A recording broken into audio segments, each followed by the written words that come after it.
All right, and we're live.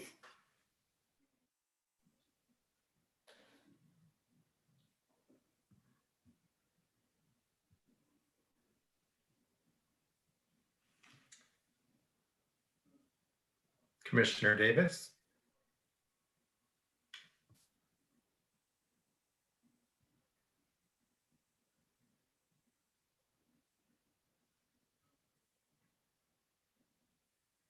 Oh, okay. You're on mute. I'm unmuted. Is it time? It is. It is. Good evening, commissioners. How about that? I can see everyone. Thank you, Sam. Let's start the meeting then. Good evening. We can have someone lead us in the Pledge of Allegiance. So let's go to Patrick for that.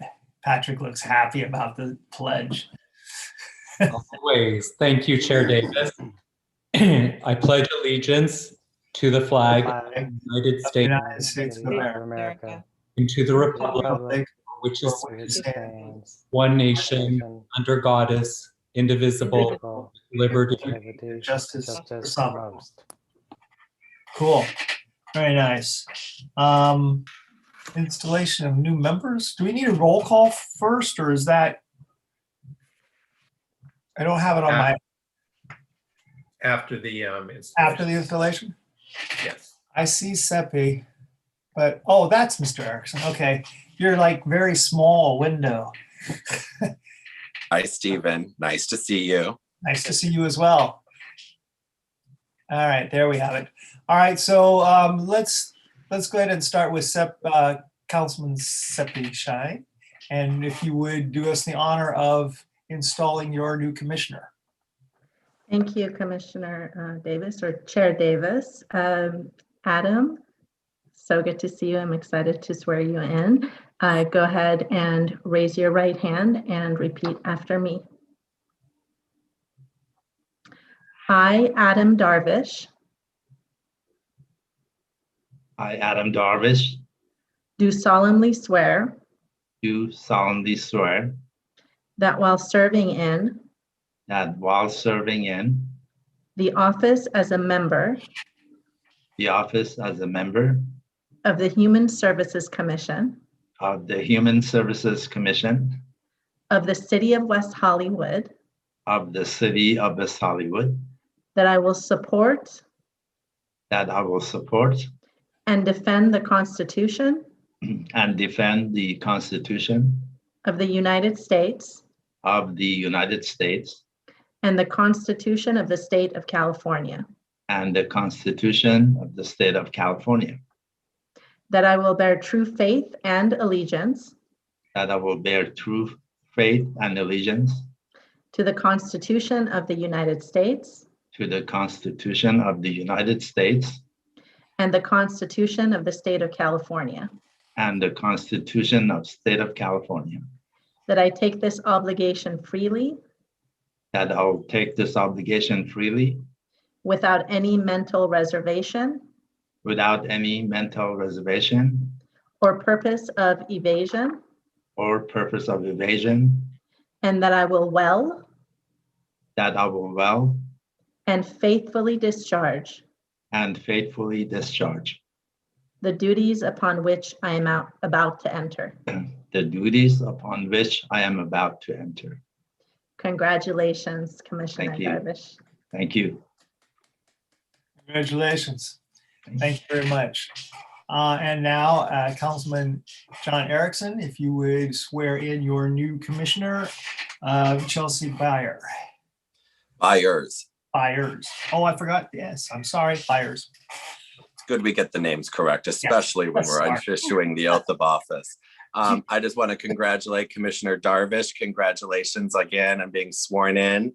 And I just want to say I'm really excited to swear in soon to be Commissioner Byers, not only adding a much needed second woman to this commission, but also the youngest commissioner on this commission to address those issues of our younger constituents as well, because the work that you all do is so critical. So Chelsea, you ready? I'm ready. All right, raise your right hand. Here we go. I state your name.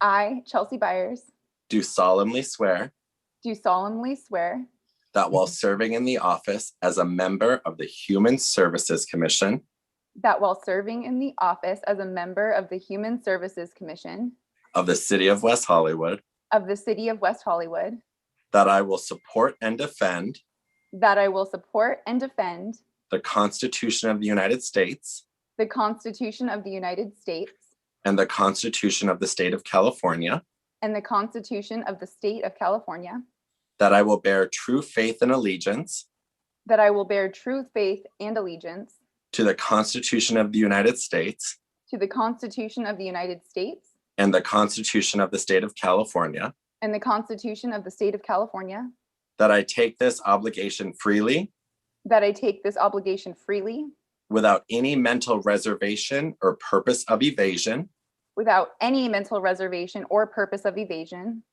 and that I will well and faithfully and that I will well and faithfully discharge the duties upon which I am about to enter. discharge the duties upon which I am about to enter. Congratulations, Commissioner. Very Thank good. you. Have a wonderful meeting, everyone. Yes, thank you. You, Congratulations, Chelsea. council people have anything they would like to say before and move on? Yes, Chair Davis, I would like to congratulate Commissioner Byers. I've known you for a long time, and I was so excited when I heard that Councilmember Erickson was going to appoint you. You are going to be amazing. I'm sure your fellow commissioners are going to love working with you. And I'm happy for both of you this evening. Have a wonderful meeting. Yes. Thank And I just want to thank former Commissioner Palmieri for his work on the commission as well, and honor that service and thank him, and just thank each and every one of you for the critical work you are doing for all of us. I know Seppi and I are very proud of all of you and just so excited to see the work that you do. Thank you. Bye, everyone. All right, good night. Thank you very much. Jenny, may I have a roll call? Yes, Chair. Commissioner Borelli, Here. Commissioner Byers, Here. Commissioner Darvish, Here. Commissioner Melter, Here. Commissioner Shandrick, Here. Chair Davis. Here. We have a quorum. Thank you. Thank you. All right, so we need to approve the agenda for this evening. I would like to possibly move unfinished business, which is the boards and commissions, item A, under old business. I would entertain a motion to have that tabled until April's meeting, simply because we're missing one person and possibly two to fill the slots. I am open to also moving it to the end of the meeting where we can discuss it. So either way, I'll take a motion from someone for that. Come on, don't be cowards. I motion to move to a later date. Okay, Second.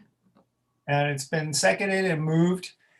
Then we move this to a later date when we have the two at-large commissioners, which may not actually happen in April, from what I understand. So we'll just, move it until a later date. Could I have a roll call on the vote? Yes, Chair. Commissioner Borelli, Aye. Commissioner Byers, Aye. Commissioner Darvish, Aye. Commissioner Meltzer, Yes. Commissioner Shandrick, Yes. Chair Davis. Aye. Thank you. Thank you all very much. So then we'll move to D, which is approval of the minutes. Do I have a motion to approve the minutes of the last meeting? So moved. Second. It's been moved and seconded. Commissioner Borelli, Aye. Commissioner Byers, Abstain. Commissioner Darvish, Absent. okay. Commissioner Melter, Yes. Commissioner Shandrick, Yes. Chair Davis. Yes, Thank you so much. thank you. All right, and then we'll move to public comment. We have one public comment. It'll be Alana Roche. Alana, you have 3 minutes to speak. We also have the event you'll be speaking on linked to your public comment for registration. All right, Your time Alana. starts now. Alana, if you wanted to, there you go, be on camera. Okay. Thank you. Thank Good you, evening. Jenny. Good evening. My name is Alana Roche. I am currently serving on the Public Safety Commission, and I just first would love to congratulate Commissioner Byers and Commissioner Darvish. I'm very excited and very much looking forward to working with each of you, and I'm very much, I'm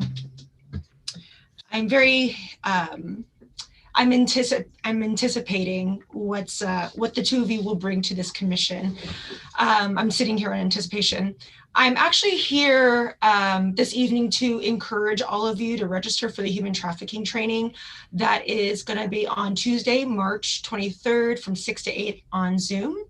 I just want to thank Jenny for dispersing the press release that was released, I believe, yesterday to the commission. I hope you all got that. It has a lot of great content on there. But this is definitely an issue that I'm passionate about. I'm actually trying to encourage commissioners and board members to attend specifically human services, WAB, TAB, Public Safety Commission, business license, and also neighborhood watch captains. If any of you are neighborhood watch captains, or if you know them, I would really appreciate if you share this event, or I should say this training, with all of them. As an advocate and now a public safety commissioner, I believe this is an issue that impacts our community tremendously. Unfortunately, due to the pandemic, it has intensified that impact. Just really quickly, the National Human Trafficking Hotline has seen a 40% increase in emergency calls. And the Coalition to Abolish Slavery and Trafficking, which is the organization CAST, which is a nonprofit organization based in Los Angeles, and also the largest provider of services to survivors, they have now reported that in 2020, there was a 185% increase in emergency calls to their hotline. And 100% of CAST's most urgent trafficking cases were those that were homeless and unhoused. So as a commissioner and other board members, I believe we are the conduits between these victims and the services that we carry, and we have amazing services. And recognizing the signs recognizing the signs is the first step, and then understanding how to take action is the next. So this is an issue that impacts hundreds of thousands of people in the US alone. It impacts all genders, it impacts all ages, and it's happening right in front of us. So I just really ask that you participate and share the information, and I look forward to seeing all of you on the 23rd, and have a wonderful meeting. Thank you, and that's my time. Thank you, Commissioner Roche. All right, yes. And is there any other public comment? Not at this time. Not at this time. All right, so unfinished business has been unfinished again. So we'll move along to new business. And we're going to start with the Arts Division projects and initiatives. And that would be Rebecca Amaya. Amaya, did I say it right? Eamon. Eamon. Why did Eamon. I wrote it down so I would do it right? I'm terribly sorry. I do not It's- mean to mess your name. No problem. Okay, Rebecca, go ahead. The floor is yours. Thank you. Good evening, commissioners. My name is Rebecca Eamon. I am the acting arts manager for the city of West Hollywood. And I am pleased to share some of the programs that the Arts Division has been working on during this time, during this past year, as well as some initiatives that we will be launching in the next several months. Included in your packet is an outline of the work that the Arts Division does in conjunction with the Arts Commission oversight. So, but before I go any further, I want to share some ways that you can further engage with the Arts Division. We host a number of social media sites under the moniker at WehoArts. So you can connect through Twitter, through Instagram, through Facebook, pick your poison, whichever one you prefer to check in with. We also, in the past few months, launched a WeHo Arts YouTube channel under the WeHo Cities YouTube channel, and we have been archiving all of the digital virtual events that we have been producing on that WeHo Arts YouTube channel. And again, that's youtube.com/WeHo Arts. And then, of course, the city's website, weho.org/arts, is a great way to really wrap your head around all of the work that the Arts Division does. And it's also a portal for you to subscribe to our monthly newsletter. So if you want to receive all of this information straight to your inbox, I encourage you to do so. And all of that information is included in your staff report for your convenience. So your commission secretary, Jenny, is going to assist by sharing a presentation with you all, which is also included in your packet. So the Arts and Cultural Affairs Commission, which is a commission that is overseen by the Arts Division, is composed of 3 subcommittees, and the bulk of the work that the Arts Commission does happens within these subcommittees. We have the Performing Arts and Cultural Affairs Subcommittee, which oversees things like our Arts Grant program, all of the music events, our free theater, One City, One Pride, LGBTQ Arts Festival, things of that nature. The Urban Arts Subcommittee, it oversees the Percent for Art program. And this is a program that is specifically connected to new development in the city.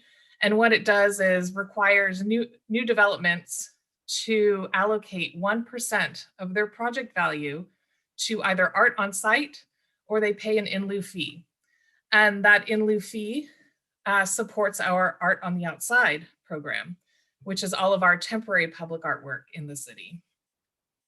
So urban art is permanent, art on the outside is temporary, and temporary in our definition can be anything from an hour to an afternoon, all the way to maybe a few years, depending on the complexity and the scale of the installation that we review.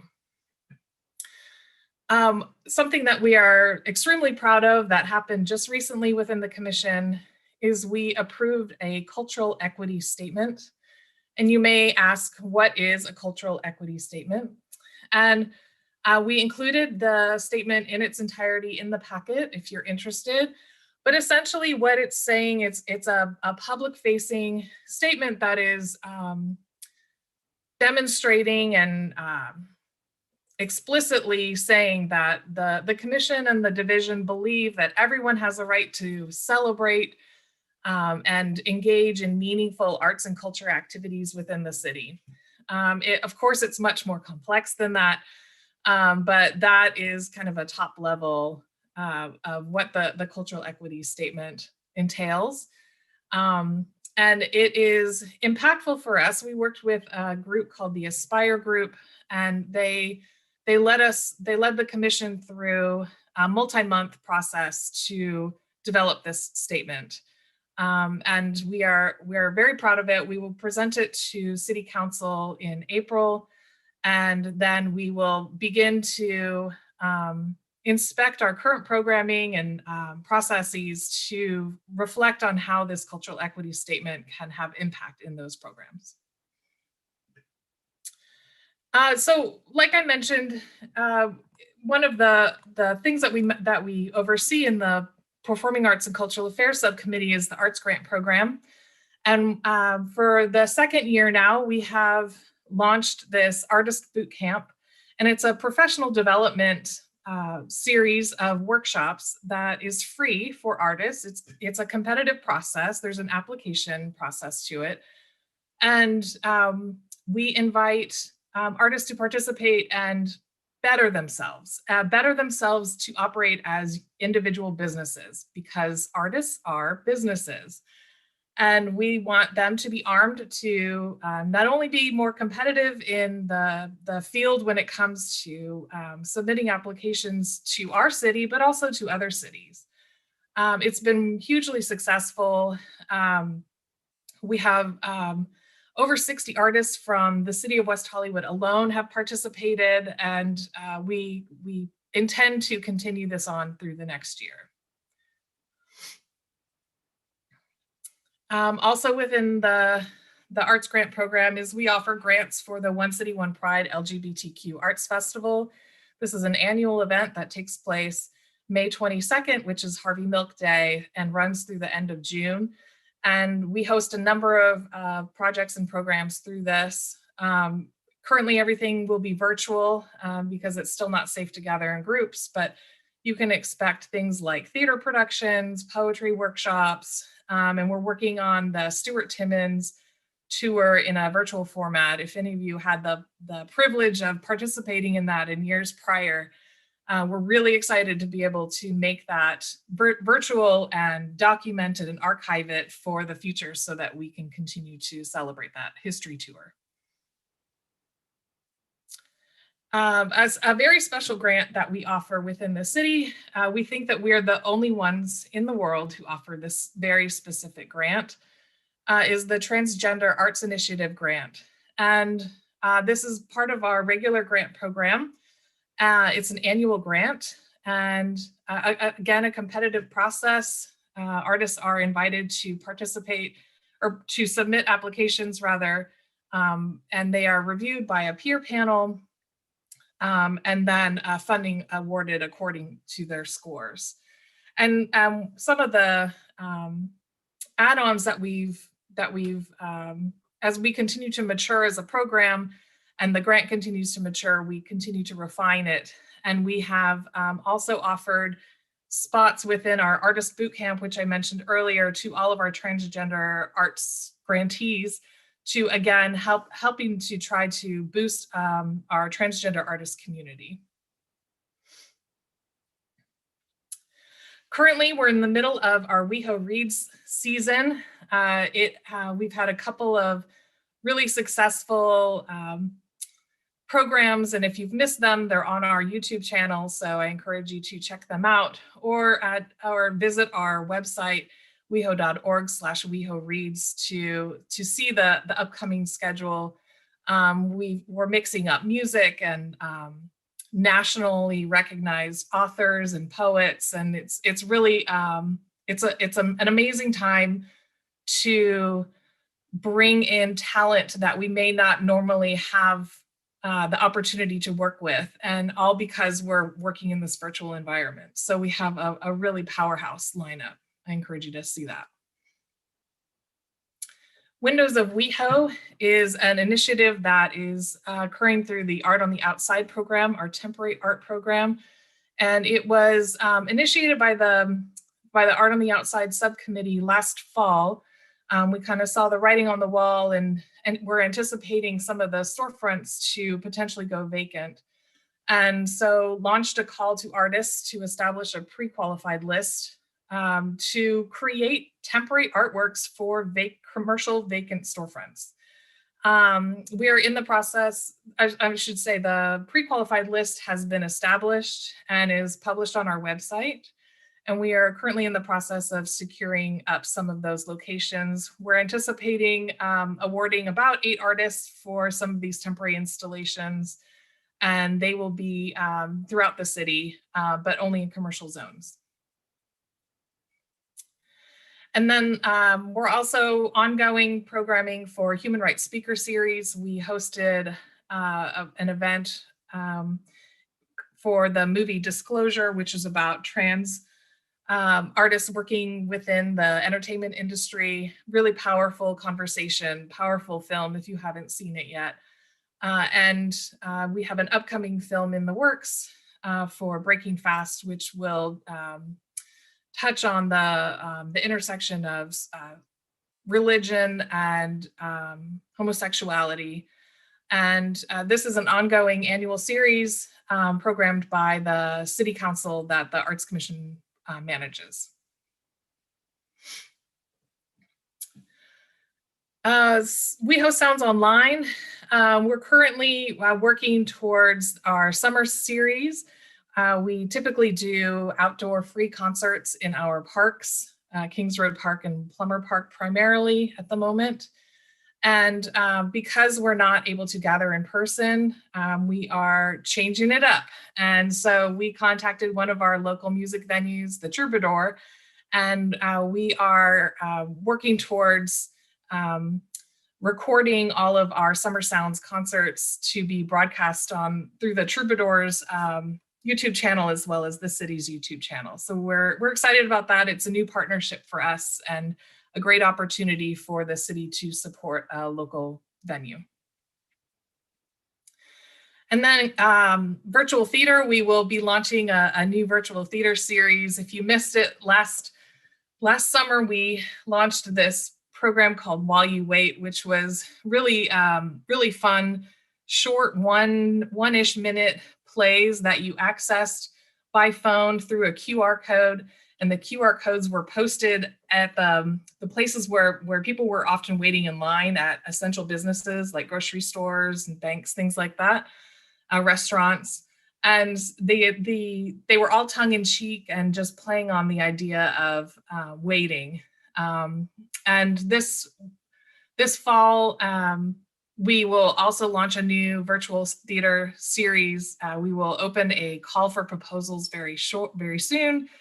And so we're anxious to see what will come in, but we know that what we've learned in this past year is that artists have really figured out how to operate in this virtual space and have gotten very creative about it. And so we're very excited to see what is out there and who wants to present what.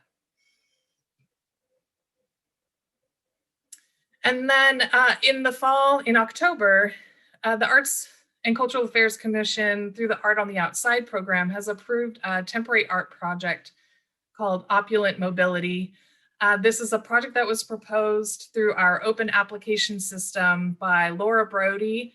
And she is an artist and curator who is really interested in reimagining mobility, disability, and access through all sorts of mediums. Her particular background is involved in costume making in the entertainment industry. So her pieces are like the one shown in the presentation here, are really opulent and decorative and really spectacular. But she will curate an exhibition of several artists' points of views around this topic. And we anticipate that, we're hoping, I should say, fingers crossed, that by that time we'll be able to have a live exhibition within Long Hall at Plummer Park, which is a community gallery space that we often program. We'll work through what that looks like and access to public, but we'll definitely have open hours and it will be free to access for anybody interested. And then of course, you've probably heard about the digital billboards happening on Sunset Boulevard. And with those digital billboards, there will be a whole digital art program. We're really excited about this. This will be world-class. There's no other place like this on the planet that will have such a dense array of electronic boards and a corresponding art program to go with it. So that is coming down the pike very fast. You'll start to see boards probably show up in the next couple of months and then subsequently over the next few years. So that is my presentation. Again, connect with us. We've got lots of ways to stay connected, and I'm happy to answer any questions that the commissioners may have. Thank you very much. Very nice presentation. Very good work. Commissioners, we'll start with Commissioner Meltzer, and comments or questions? Is that all? Rebecca, is that all you're doing? Well, that's only the tip of the iceberg, right? No, it's truly incredible. I just have one question and then a couple of thoughts. Was it not the Arts and Culture Department? Did that change? The city has never had an arts and culture department. Currently, the arts division is, is under the communications department. Previously, we were under the economic development department, and before that, the city manager's department. So we've moved around a lot. We're very agile. Yes. But there's never been an arts and cultural affairs department. Okay, see how I didn't know that. I have worked very closely with the department when on the board of Friends of the Library, because we would also produce programs for WeHo Reads, and I did see the lineup, which is quite incredible, really incredible. And it says that it's very targeted to women, women's history, Asian American, and LGBTQ, but it seemed more open than that, more. It is more open than that. That was just kind of pulling out some of the programs that are being offered. Okay. And what I'd like to know is, one of our initiatives is Aging in Place. And I'm just wondering if we can do something, and I don't know if anything's being done by social services for older adults. I know in the past we've had the poet laureate do a workshop, for older adults, or poetry or writing. Maybe there's something that we can think of to do for the older adults in our city, or combine it with younger people and do something that's multicultural. But I would love to at some point talk to you about it. But this is absolutely fabulous, and bravo. Thank you. And we are very aware of the Aging in Place initiative, and we touch base with the social services staff. I wouldn't say regularly, but on a maybe semi-annual basis, to just kind of talk about the programs that we have coming up, and then talk about things that we've done in the past, talk about if we work directly with senior artists specifically, et cetera. Great. Thank you. Yeah. Thank you, Barbara. Commissioner Darvish, you're up. Yes, great job, Rebecca, by the way. I really enjoyed watching your presentation and amazing work that went into it. I myself have some background in healthcare, started in nursing homes. So Commissioner Metzler's question kind of is aligned with mine. We had the elderly in the nursing home that started painting. Some of those were framed by different companies and displayed, had their name on it. It was amazing to see the cultural. So in San Francisco, we had many residents or in the nursing home, or patients. We call them residents because most of them live in the nursing home. They came from different cultural backgrounds, and it was just amazing to see the arts that they produced, depending on their background. So that would be amazing to see. But I also had a question about in your journey as you put this together. Did you see any diverse groups that were lacking support, that needed more support, or some that you will focus on down the road? As you mentioned, the 3 that were highlighted. I was just wondering what that is, or do you have that yet? Groups that you want to focus on to help? Yeah, I'll be honest. With the adoption of our cultural equity statement that just happened in February, that will be our next step, is to utilize that statement and reflect on the work that we're currently doing, and how can we try to address or invite some of the groups of artists that maybe we're not reaching, and that it's something that we will be working on for the long term. But I don't have any short answer for you about it yet. Okay, thank you. Commissioner Shandrick? Hi there. Really terrific work and agility to bring the arts virtually in this creative, engaging way. And I think it's terrific news about the cultural equity statement and the transgendered artist grants. Those are big deals. And I'll just highlight, I really want to commend the work for World's AIDS Day with the kind of temporary pop-up on Robertson and Santa Monica Boulevard of the AIDS activist and ACT UP street art. And I just thought it was, maybe something different would have been happening if we weren't in the pandemic, but it was just a great way to see street art on the street like that. So I thought that was very impactful. And I've actually been more engaged with the arts now that they are virtual. So I think there's something there to, kind of continue on to figure out what elements are transferable. And the last thing I attended was the WeHo Reads Griffith Park book talk, and it was terrific, and everyone was terrific, and it seemed very well attended. So I thought it was a diverse, unique topic, and yeah, just keep up the good work. Thank you. Thank you. Thank you, Patrick. Commissioner Byers. Thank you. Thank you so much, Rebecca, for such an amazing presentation. I wanted to give a shout out to the disclosure program, which I got to participate in as well, and really, really enjoyed it. I would have been in City Hall, but was glad to see it from my living room.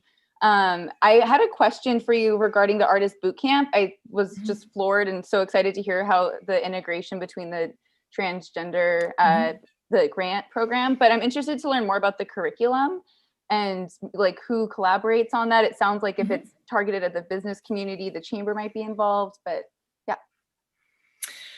Sure. Thank you for the question. The Artist Bootcamp, we partner with CCI, the Center for Cultural Innovation. And the Center for Cultural Innovation offers these year-round programs called the Business of Art. And essentially what it does is just, it breaks down how to create a business plan, but with an artist point of view. So it walks them through how to create a budget, how to do your taxes, literally how to write a business plan, how to write a strong artist statement, and things of that nature. And the idea is it's really fundamental skills that we have seen a shocking number of artists are not equipped with. And there's that is a big topic and a big conversation that we can get into at another time, but this is the city's way of addressing that. And this is really born out of our cultural plan, WeHo Arts the Plan, which was created in 2017. So we are seeing the fruits of our labor. We are seeing artists who have participated in the boot camp now be awarded commissions because they're submitting stronger proposals or stronger applications. And so it's been really great. Congratulations, that's great. Thank you. Are you Commissioner Byers? Are you? Oh yeah, thank you. Okay, thank you. Commissioner Borelli. Hi, thank you. Great presentation, really good work. Interestingly, I think we've had presentations like this from Andrew and Mike over the years. For some reason, the way it was presented just really, it really captured the flavor of West Hollywood. And it made me think, wow, they really know what they're doing. And my favorite component is the boot camp, the business plan, because that is an area that creative people aren't always in that zone with the business side of things. So well done. I have friends on the commission. I have friends who participated in Stuart Timmons' tour. So keep up the great work and say hi to our friends at the commission. Thank you. Thank you. Thank you. Commissioner Meltzer? Just a quick question. Do you have writing programs in the arts? Do you consider writing part of the arts, and are there writing groups of any kind? There are, and I'm not as well versed about them. So I would have to ask, I'll go back to our staff and see if I can get that information, and I'll send it through city staff and get that to you. Thanks. Yeah, no problem. Thank you. Thank you. Very nice presentation. Excellent. I'm really very excited about creating art for the businesses that are closed. It's just for me, driving through West Hollywood and different areas of LA has become very depressing. So I think this is a good idea until we can get back on our feet. Thank you very much. Thank you.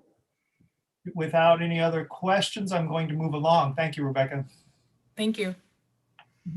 And we will go to item B, employment services. I'm going to start with Leslie. Yes, hi, good evening, everybody, commissioners. It's nice to see all of you. You will know, for those of you who weren't just sworn in this evening, that periodically we bring to you a group of agencies or programs that we fund through the social services contracts that are like one another, akin to the type of service that they provide. And tonight we are bringing to you the group of services that are funded through the social services contracts that provide employment services. It's timely, and it's on the minds of a lot of folks in our community. We have invited tonight Andy Socker from the WehoWorks program, which is a program of Jewish Jobs Vision Success, JVS SoCal. We've also invited Drian Juarez and Sydney Rogers, who are going to present from Trans Can Work. And thirdly and lastly, we have Monica, and I'm not sure how to pronounce Monica's last name. Monica will let us know. It's either Maris or Maries from the LA LGBT Center's youth program. And each of these representatives are going to provide for you tonight an overview of their services and programs with a specific focus on how they've been able to deliver service in the pandemic. Those of you who've been on the commission for more than the past year will probably remember that exactly 1 year ago this month, we had employment services present to the Human Services Commission. This will likely be a little bit different of a presentation, and as I said, with the focus on how they've been able to provide service in the pandemic remotely in many cases. So to start, we're going to have Andy Socker from JVS SoCal WehoWorks. And I want to just mention to you that Andy provided us with a video, and it's linked to your agenda. We're not going to show it tonight, but you will have it linked to your agenda, and you can watch it at your leisure. And you're on, Andy. Thank you. Thanks so much, Chair Davis, commissioners, new commissioners, congratulations. I'm going to jump right into it, and I do have a presentation deck. Excellent, thank you so much. What is WehoWorks for, especially for the new commissioners? Basically, we provide career coaching services to people who live, go to school, own property, work, or are homeless in West Hollywood. And funding comes from our great city of West Hollywood and is implemented by JVS SoCal that has many offices throughout Southern California. And I encourage you to watch that video because it has a nice overview of all of our services and training programs. We also, WehoWorks partners with government and other organizations like EDD, West Hollywood Chamber of Commerce, the LGBT Center, Trans Can Work, National Council of Jewish Women, Jewish Family Services, many regional homeless service providers, and local businesses and temp agencies. Next slide, please. So the context is pretty severe. This pandemic and economic crisis that we're in is pretty drastic, although we got some good news recently that 379,000 new jobs were created in February. The unemployment rate, according to Janet Yellen, is actually closer to 10% than the 6.2 or 3 that is being publicized. And the hardest hit sector has been leisure and hospitality, which obviously impacts West Hollywood severely. Next slide, please. So now that we've gone completely virtual, how do people find us? Well, we have paper flyers. We're on social media pages like LinkedIn, Facebook, and Twitter. JVS has a website. We occasionally have mailing inserts, and Leslie and I are working on the next round of what that might look like. And a lot of our clients come to us through referrals. So that's currently the way we reach out, and having presentations in different commissions, different organizations helps a lot too. So I'm reaching out as much as possible to do that. Online program enrollment is super easy. We're doing this all through DocuSign, so there's no contact, and this is far simpler than the county's requirements for enrollment. All that people have to do is verify their association with West Hollywood in one of those categories that I mentioned. And they fill out the online application form, upload a few documents, and they're in the program. Of course, they also have to have a legal right to work in the United States and be 18 years of age. So sometimes the job hunt can be pretty daunting, and we try to break this down for everybody that comes through the door, especially those that are really struggling, into 6 categories.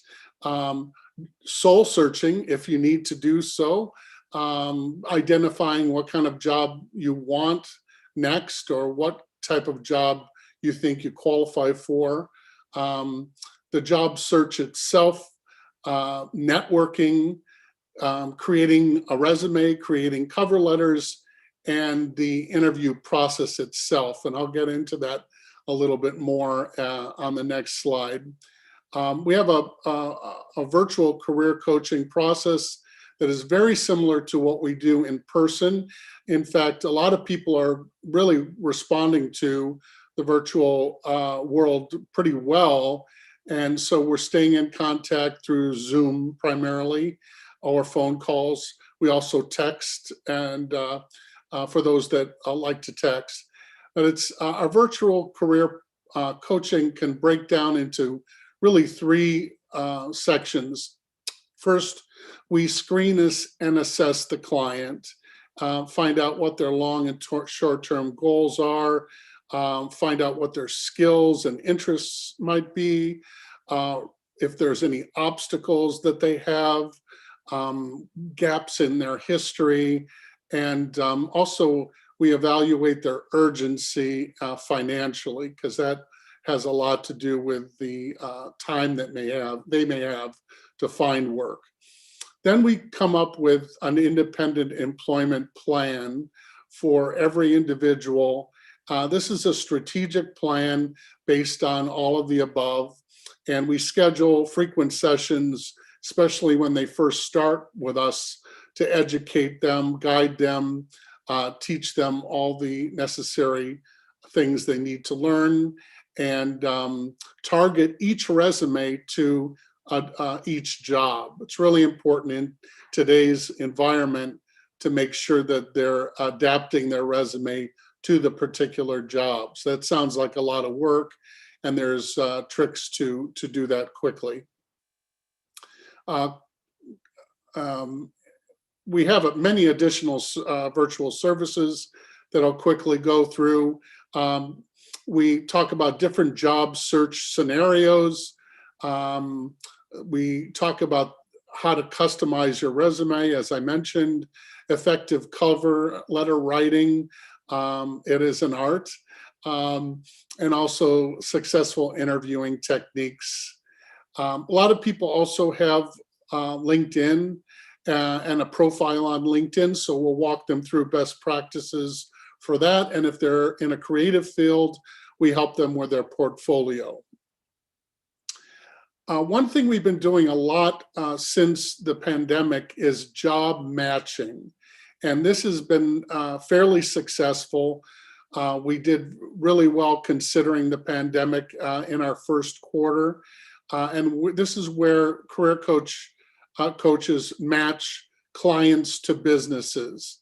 We also hold virtual hiring events, workshops with career professionals, and give them access to various training programs like the JVS Works programs. We often discuss with the clients the trends in the workforce. You want to go fishing where there are fish. So it's really important to know what jobs are in demand, not just what job you'd like. So that's usually, there's a slight learning curve on that. And I post weekly job events and email announcements to everyone in our active list. So that's really helpful. Also, we do client referrals to social services if we see that there's a need, either housing or mental health, etc. It's West Hollywood, so obviously we're always promoting workplace diversity, and we're proud to say that we are a certified trans can work business. That is all of JVS. We all went through the training and we're very proud of that. Next slide, please. I wanted to give you a little cross-section of our current client participation. This is really helpful when you break down what their status might be. A quarter of our clients have been employed within the past 5 months, which is really great news. About 20% are highly selective about their career, and this may be because they already have a job or they have a source of income, and they came to JVS to upgrade their careers. As difficult as that might be during a pandemic, they're extremely selective. They want a specific thing, and so we accommodate that drive. Unfortunately, about 17% of our clients are currently unresponsive and have been for a few months. We reach out at least once a month to everybody, but for whatever reason, there's a fairly large percentage currently that have dropped out since we started the fiscal year. 12% are employed but want a better job. They came to us already employed and they want an upgrade. We focus on how they might do that and what skills they have to go to the next level. And of course, some of our clients, because primarily they're older or have health conditions, 12% currently have a very strong fear of catching the virus. Therefore, they've either slowed down their search or will only take remote jobs. The rest is another quarter. Health issues, people that want to be entrepreneurs that don't want to work for another business, we still cater to them. Some of our clients, 2%, went back to university because of the crisis. A couple percent are depressed and just not looking anymore. And a couple more are new to the program.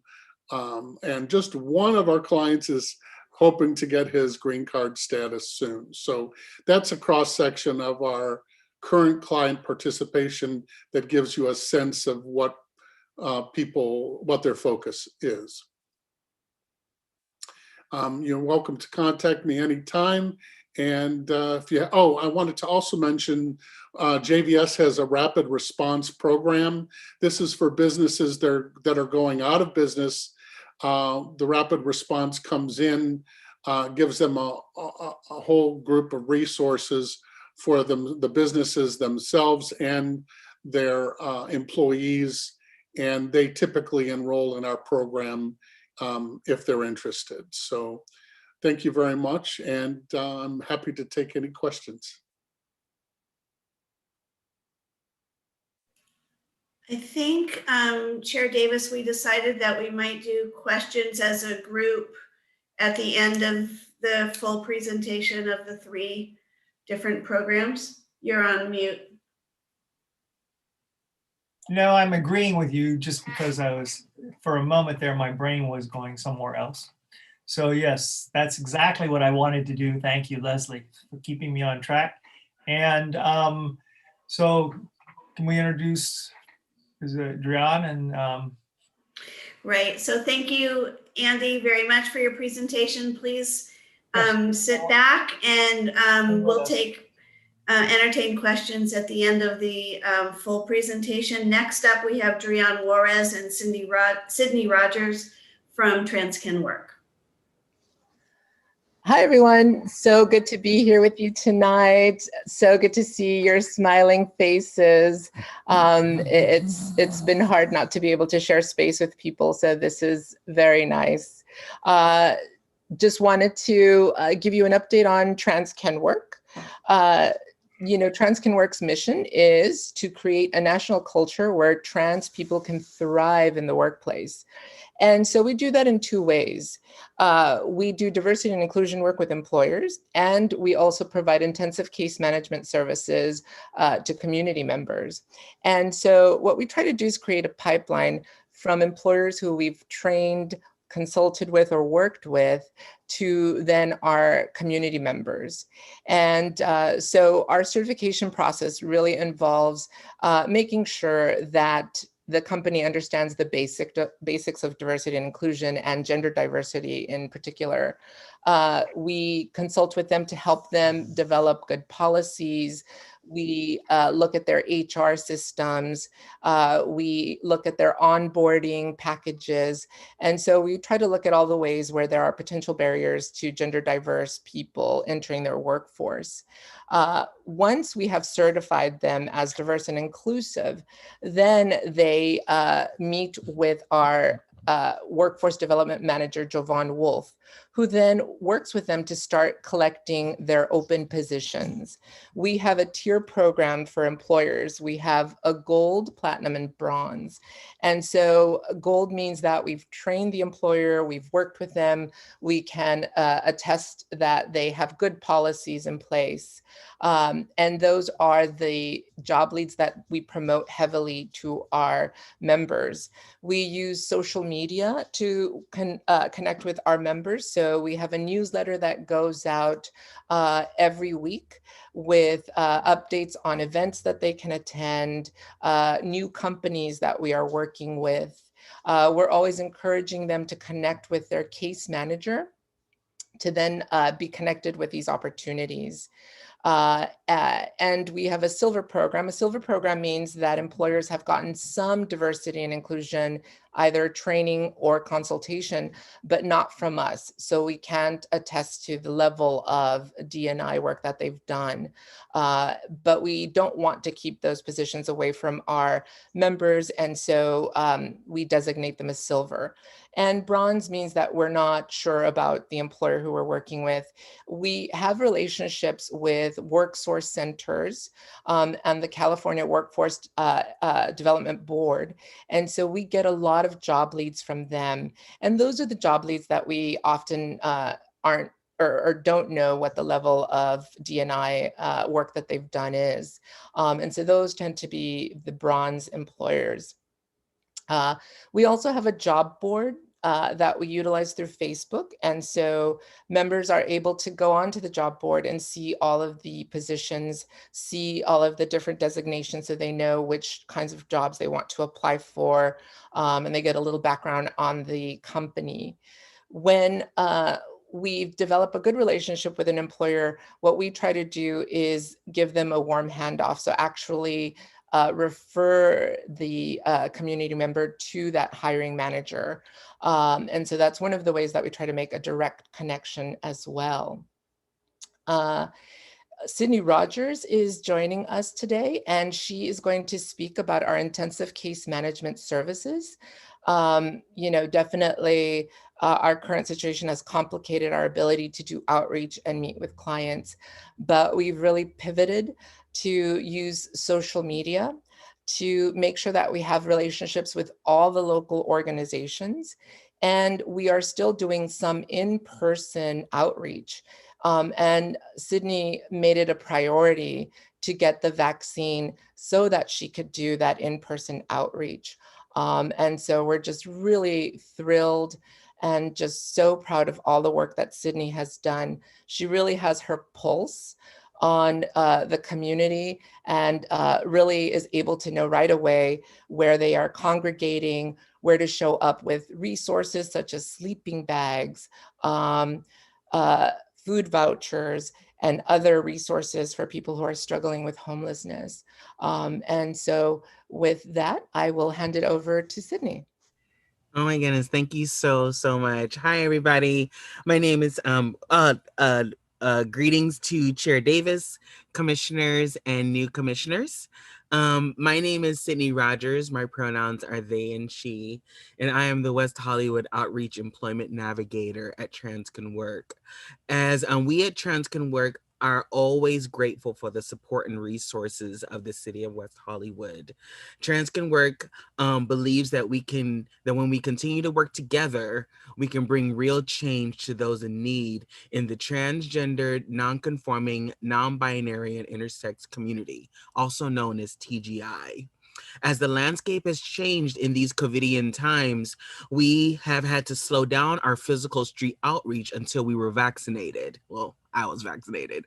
After taking my second shot of the vaccine, I'm now ready to go back out on the street outreach and understand that it's not the same, nor will it ever will be.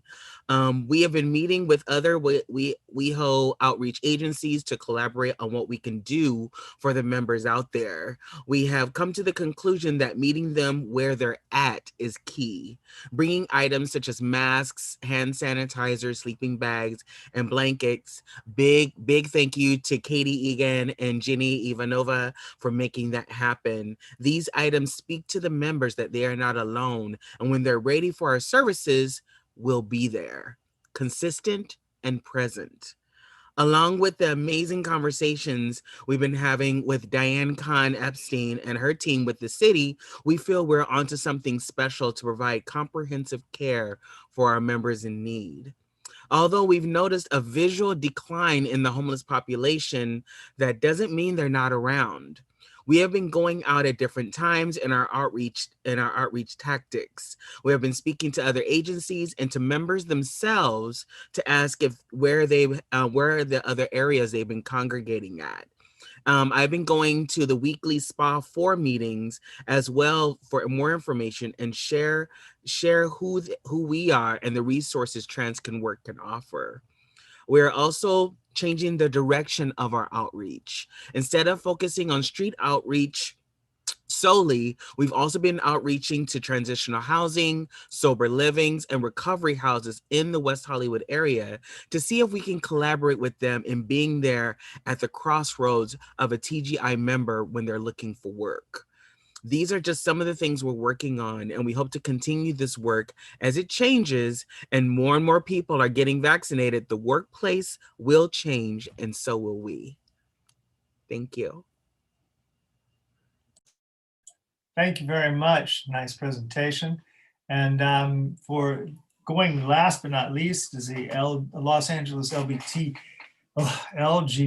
Center's youth program.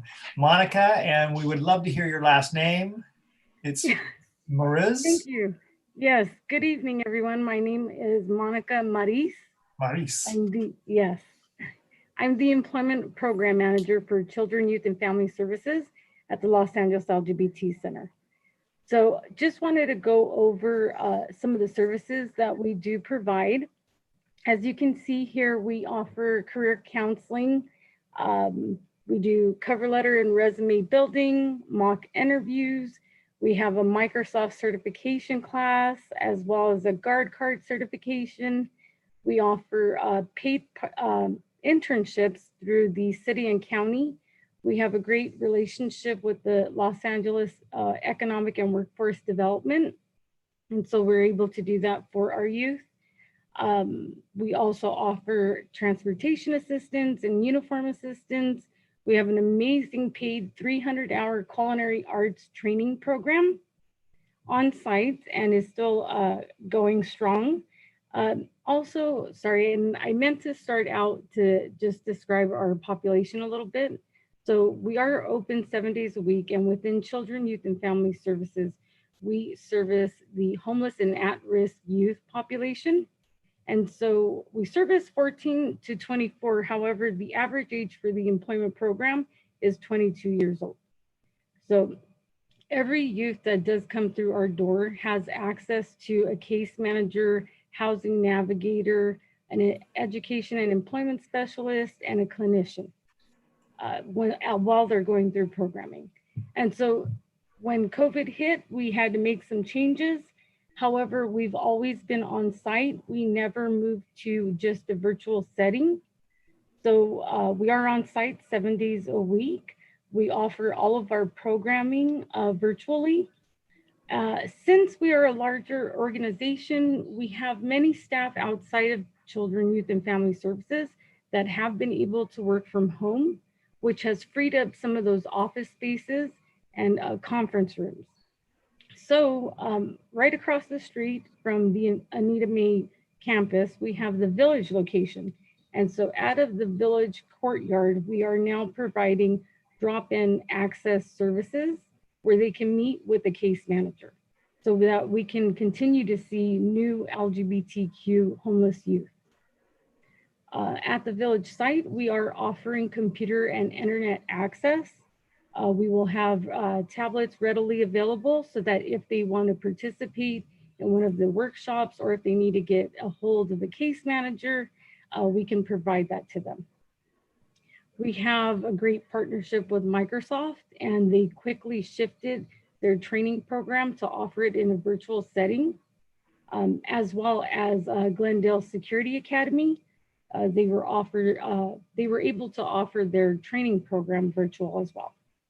And so for the culinary arts program, we adopted a new curriculum and created 3 different shifts so that we could reduce the amount of bodies in the kitchen, maintain social distancing, and not have to stop anybody going through that program, and actually continue with new participants. And I did just want to mention the culinary arts program is producing 500 meals a day for youth and seniors. Yeah. Excellent. Thank you very much. It's a lot of information, commissioners. Any questions or comments? We'll start with Commissioner Byers. If you could circle back to me, that would be helpful. That'd be Thank fine. you. I can do that. Commissioner Borelli. All right, cool. Thank you. This is exciting, you guys. Everybody, thank you so much. First, I need to know, Drian, you had a guest with you at the beginning of your presentation. I don't think you introduced, I know you introduced Sydney, but do you have a guest, an in-person guest? And I think that's really important for some of us to know. Oh my, I just adopted a Cholo Itzcuincle, a Mexican hairless dog, and he's very curious. Say hi. How are you doing? And so he wouldn't go away. He wanted to be right here. So everyone, please meet Cholo. Awesome. Thank you so much. Love it. Good job. I want to thank all of you. I think just in general, when I hear things like referring to each other, creating opportunities to refer, like Andy mentioned, referring to the social services programs. I used to teach at LA Valley College Job Development programs, a 9-week course for people trying to get back into the workforce. And mental health and depression go right alongside and hand with that. So I'm so glad to hear that you are all considering and taking that seriously, because we do as well with the city. We want everybody to be taken care of and supported in any way. So thank you for that. Andy, I'll go back to you. I don't have a particular question, but I think in my years on the commission, I think that's one of the best presentations we've had from JVS SoCal WeHo Works. Thank you. We're data-driven, nerdy commissioners, so we love seeing numbers and statistics, and you move through it really well and quickly. So thank you for doing that and continuing with the outreach. I like to see the numbers nationally from Secretary Yellen, but also locally what's going on here. You guys clearly know what the needs are and are continuing to support the community. For TransCan work, it's just so fantastic to see, what started out such a small group of advocates and cheerleaders to create this organization that has now grown, and seeing your logo on Andy's presentation as a certified TransCan work program is just fantastic. I've seen Drian present. I know you've done the presentation with the Chamber of Commerce, etc. It's just so really important. And like the arts program I mentioned, like this really showcases West Hollywood at its finest. Sydney, I love your enthusiasm. Keep that going, because it definitely helps those struggling, and it is most appreciative, and I know it goes a long way.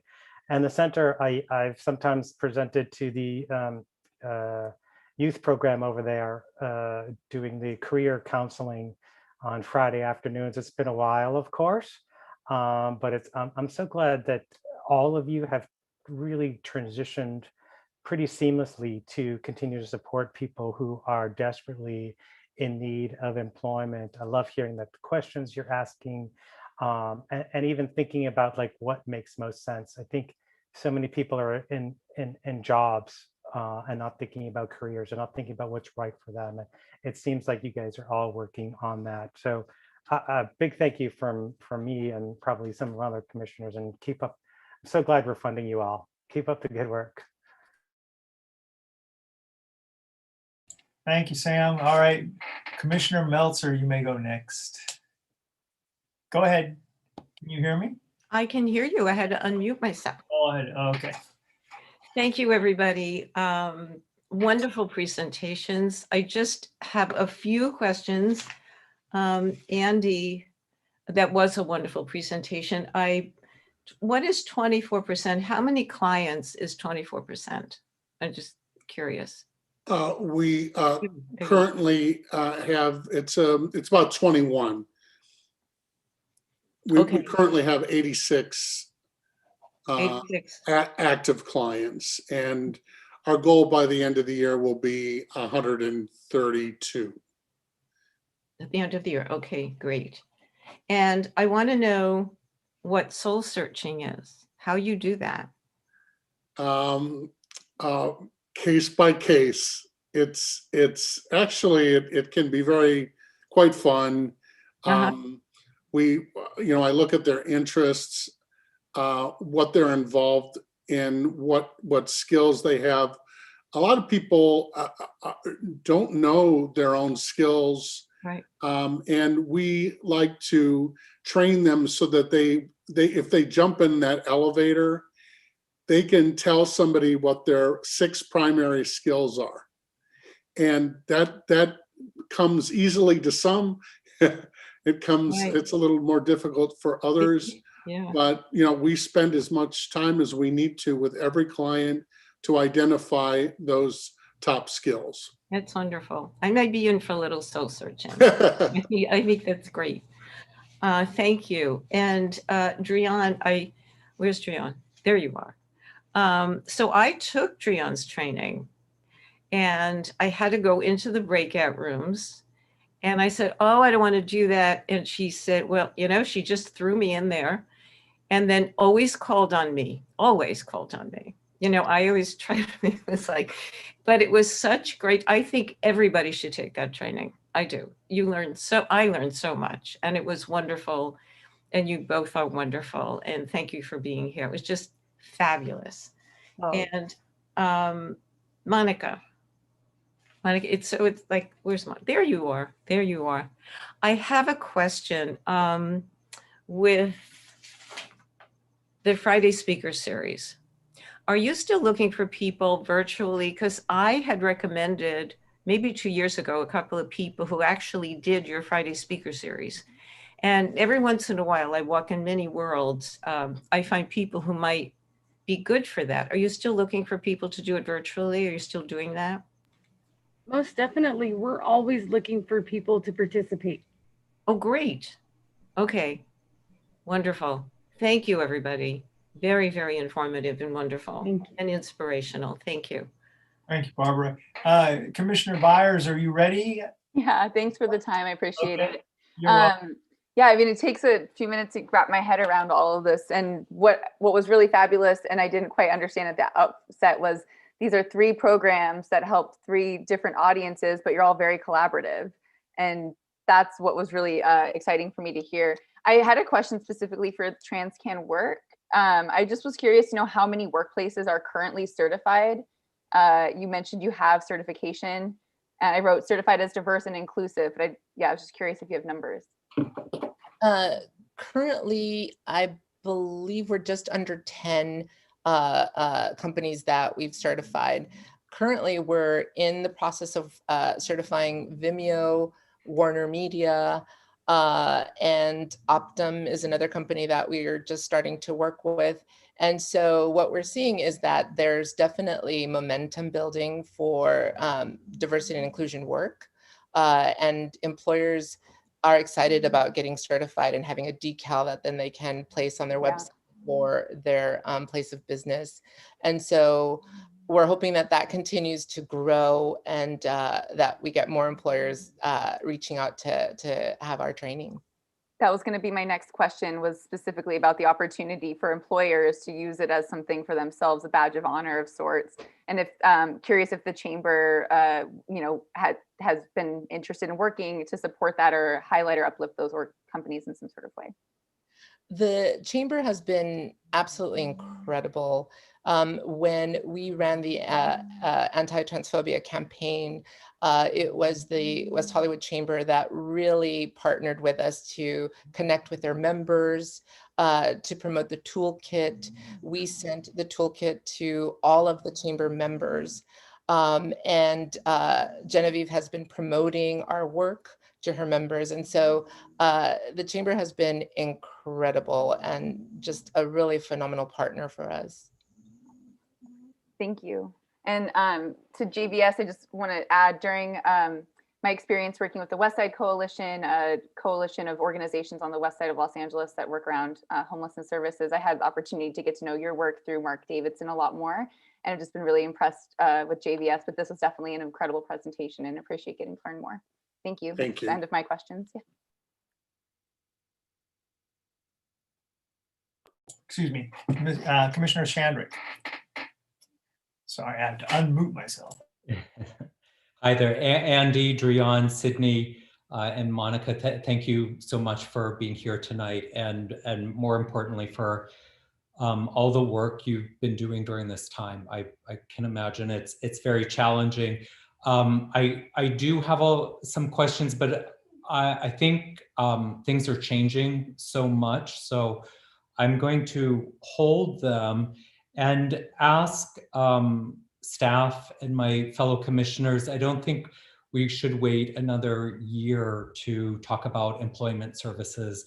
I think unemployment is going to be a lagging indicator as we move through, Sydney, to borrow your term, the COVIDian era. So I think it's important for us to, keep a check on this and see how the city hopefully will start to move out of a lot of our rental assistance and food insecurity work, and unemployment may be an area where we need to focus some attention to. So I just want to lift that thought up. And again, thank you for your critical work. Very nice, Commissioner Shandrick. That was a good idea. And I think the staff heard you, so that'll be fine. And Commissioner Darvish, would you like to go next? Yes, thank you. A great presentation to all, Andy, Darian, and plus Cholo. Really enjoyed meeting Cholo. And Cindy and Monica, all four really presented well. I could tell you put a lot of work into it, a lot of thoughts into it. I did have a question of sort of measurement and how do you ensure, one example would be for, I think Darian mentioned certification, if I'm not wrong. So when you certify a company and you walk away, do you have like a scorecard that you go by at the end of the year or whatever period that you decide to go examine to see how they're doing?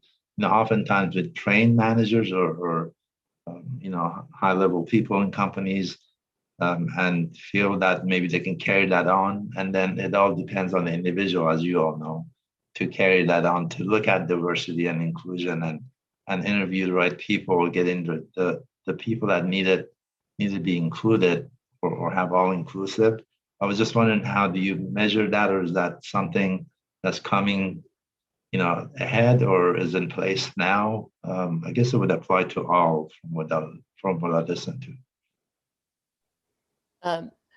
Great question. And so, our certification process involves first training them. And so giving them sort of the basics on gender diversity. That also includes information for HR, specifically around the law and how it protects gender identity in California. Then we ensure that, they not only train their managers, but also their frontline staff. So for us, it's important for all of the employees to be a part of the training that we provide them.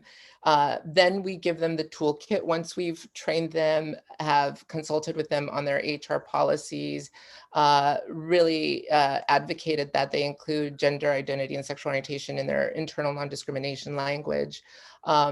After that, we give them the toolkit that then they can utilize to update their onboarding packages, to give out during special days like June for Pride Month. And then we stay in touch with them with a newsletter. So we keep them informed with the work that we're doing with other companies, new laws that are happening or information that employers should know about. And, we try to keep them aware of our clients' success stories as well. We have really started doing this work this year. And so the way that we've been primarily staying in touch with employers has been through the newsletter. And so that's something that, we're going to do more of, staying connected with our employers. One thing that we're doing is we're utilizing interns to keep track of how many times we make contact with an employer, whether it's a follow-up email, whether they opened up a newsletter. We keep track of sort of their engagement with us. And then that's how we can, continue to encourage them to have ongoing trainings. One thing that we developed this year as well is an e-learning portal. So now employers can keep that learning going. So when they have new team members who join, they can go through a self-guided 1-hour training that at the end, if they get 70% or better, they actually get a certificate that they can print out and then show to their manager. And so those are the ways that we're sort of keeping that information going with employers and staying connected with them.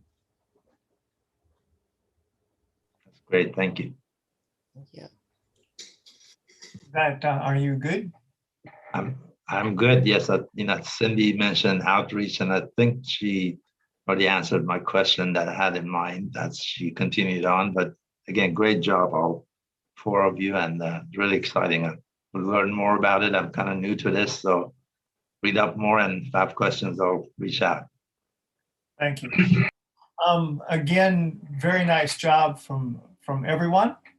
The Andy, the JVS, what do you call it? SoCal, WehoWorks has been on my like radar for 20 odd years, and that was really the best presentation I've seen. And so you should be commended for that. I'm really hoping that that we're moving along and we're in the right direction. And I can't say enough about Trans Can Work. Drian I've known for a long time as well, and just thumbs up. And Monica, very nice, very good population that you're working with. They're desperately in need. I see young men and women on the street all the time, and it's sad. So it's hard for me to understand that there's not something there that can help them, and you are there. So I appreciate it. So with that, if there's no other question or comment, I'm going to move us along to item C and turn it over to Corey Plank and her team. Thank you. Whoa, right off the bat. Okay. Wait, at any time at all, Corey. No, we're ready. We're ready. Good evening, commissioners. We're happy to be here. I'm Corey Plank. I'm the manager of the city's Strategic Initiatives Division. And for the new commissioners, welcome Commissioner Byers and Darvish. The Strategic Initiatives Division oversees the city's homeless initiative and our aging in place and aging in community work and a few other things. I'm joined tonight by Diane Kahn-Epstein and Elizabeth Anderson, who will help us with this presentation. And Commissioner Borelli, if you like data-driven presentations, we hope that you're going to enjoy this. We have a lot of data to share with you. So just to kind of give a little bit of background and overview, the MET team, the mental health evaluation teams, are a partnership between LA County Department of Mental Health and the LA County Sheriff's Department. And while the MET team is relatively new to us with our specific team in West Hollywood, this has been a collaboration that's been in place between those two county agencies for more than 25 years. Those teams work together to provide crisis assessment and intervention for community members experiencing mental health crises. And our West Hollywood MET team that we're going to be reporting on tonight is the first and is still the only specifically city contracted team, which means unlike the other 33 MET units throughout LA County that cover really large geographic areas, our MET team is specifically contracted to serve the city of West Hollywood 40 hours a week in the city. And that was thanks to support from the council with the intent to increase the effectiveness and the response times of those MET units to respond to our community members in the city. So each MET unit is made up of 2 team members. It's a licensed DMH clinician who is able to identify mental health disorders, work with people experiencing mental health crisis, and who can write the 5150 holds. That clinician is paired with a specially trained MET deputy. Our deputy has over 1,000 hours of training and expertise in de-escalation techniques, crisis negotiation, and mental health care. We are very fortunate. We have a tremendous team here in West Hollywood with Deputy Sergio Venegas and our clinician, Jackie Irely. They are one of the most highly trained MET teams in all of LA County, and we're very fortunate to have them. I know we've talked with this group previously, but there are 2 most kind of frequent ways that the MET team becomes engaged with community members. That's when someone calls the sheriff's station requesting assistance for themselves or someone else for a mental health crisis, or when deputies respond to a call for service that wasn't identified as a mental health crisis, but when they arrive on scene, they think that MET might be a more appropriate response, and they call for MET to co-respond. So just to, in the last kind of 2.5 years, our MET unit has really established itself as a vitally important partner in our work to serve our community members. And that means both our housed and our unhoused community members. Their support has been a tremendous benefit to those community members they've served and to the city. And they are kind of really crucial pieces of our continuum of care for the city's homeless initiative, as well as for our aging in place, aging in community work. And with that, I'm going to stop and I'm going to turn it over to Diane, who's going to dig in a little bit on the data for MET's second year of service in West Hollywood. Thank you, Corey. Good evening, Chair, Vice Chair, Commissioners, staff, members of the public. And welcome to Commissioner Byers, nice to see you, and Commissioner Darvish. Thank you all for allowing us to present, and to the MET team, although they're not here, for all of their hard work.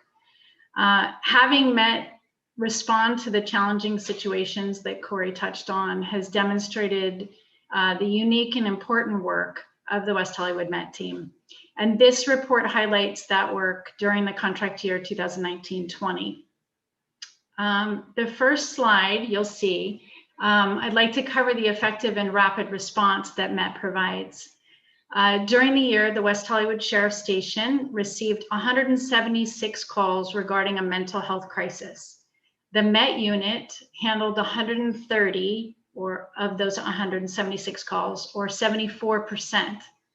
92 of those calls were handled by our city-funded MET team, and 38 were handled by a second county-funded MET unit working at the West Hollywood Sheriff's Station.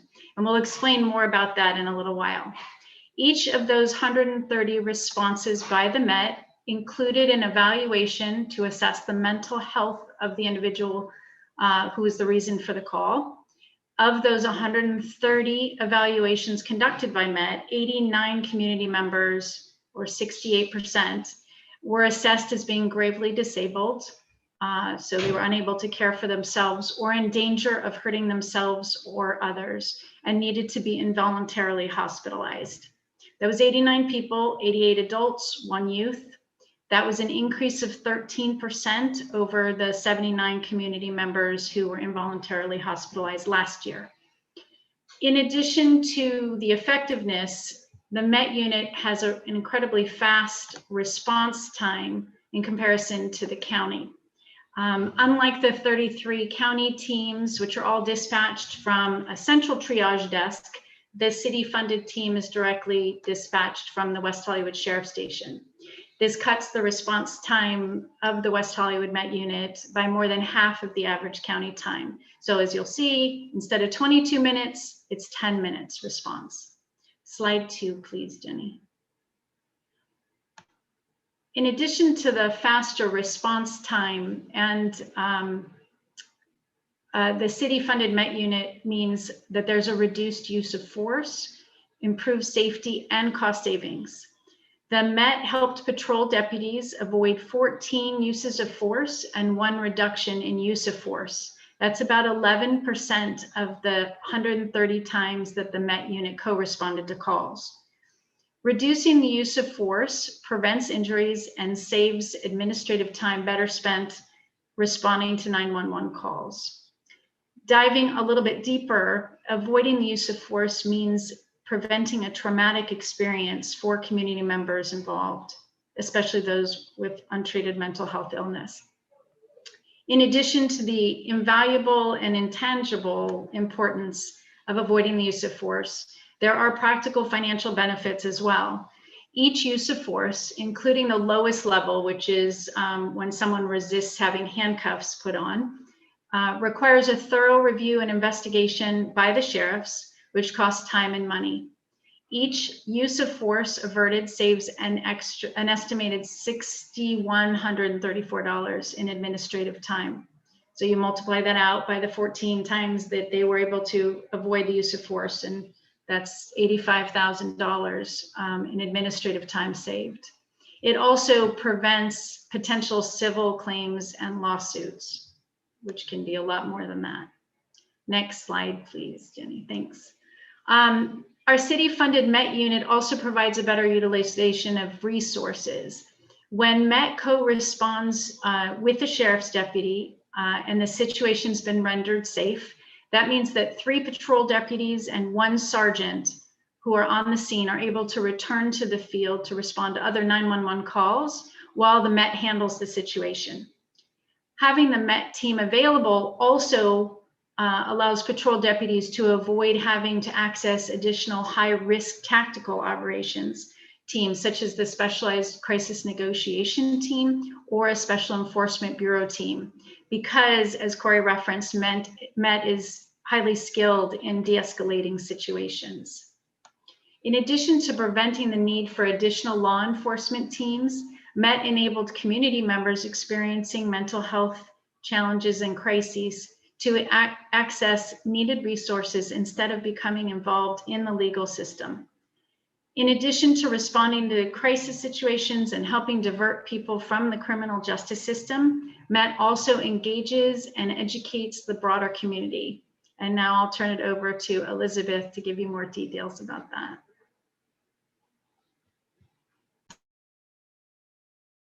You're muted, Elizabeth. Field unmute.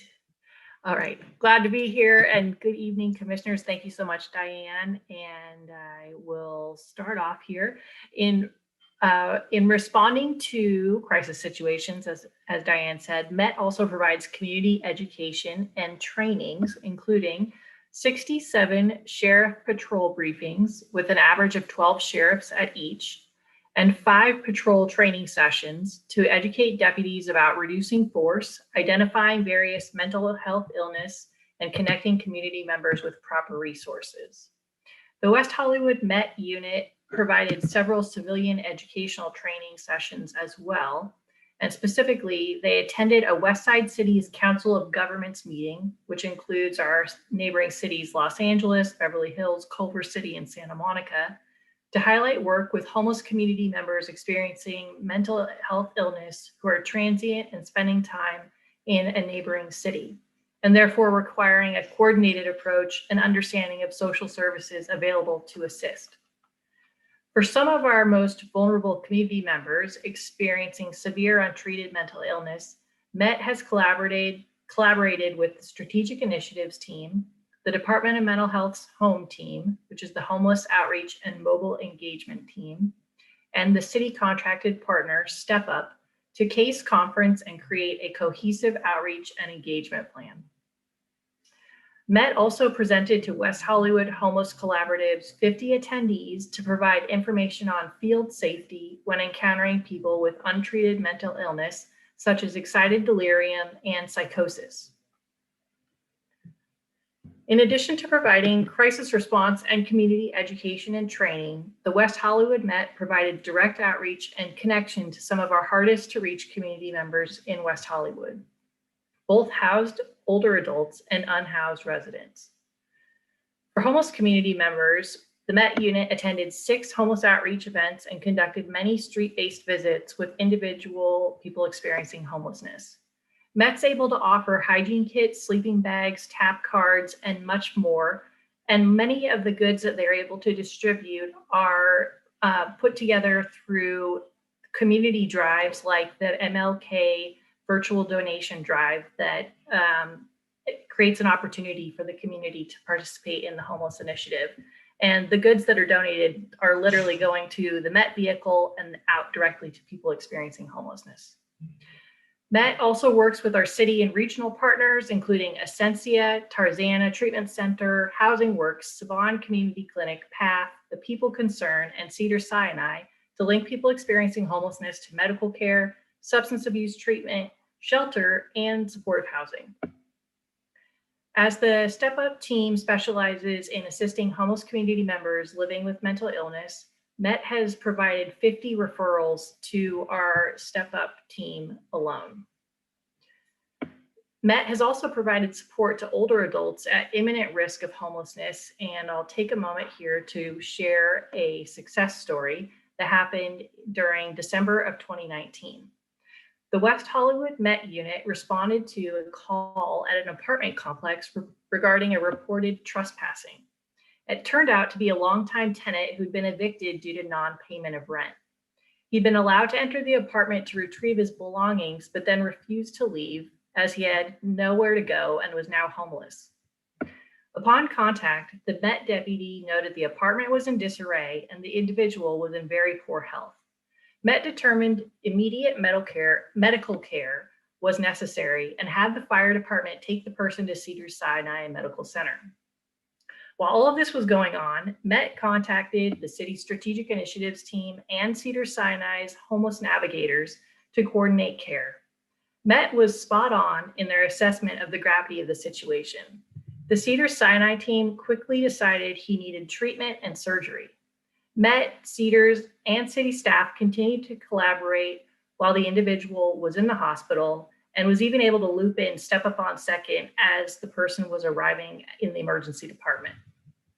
Staff from Step Up visited the community member in the hospital before and after surgery to offer support and create a housing plan.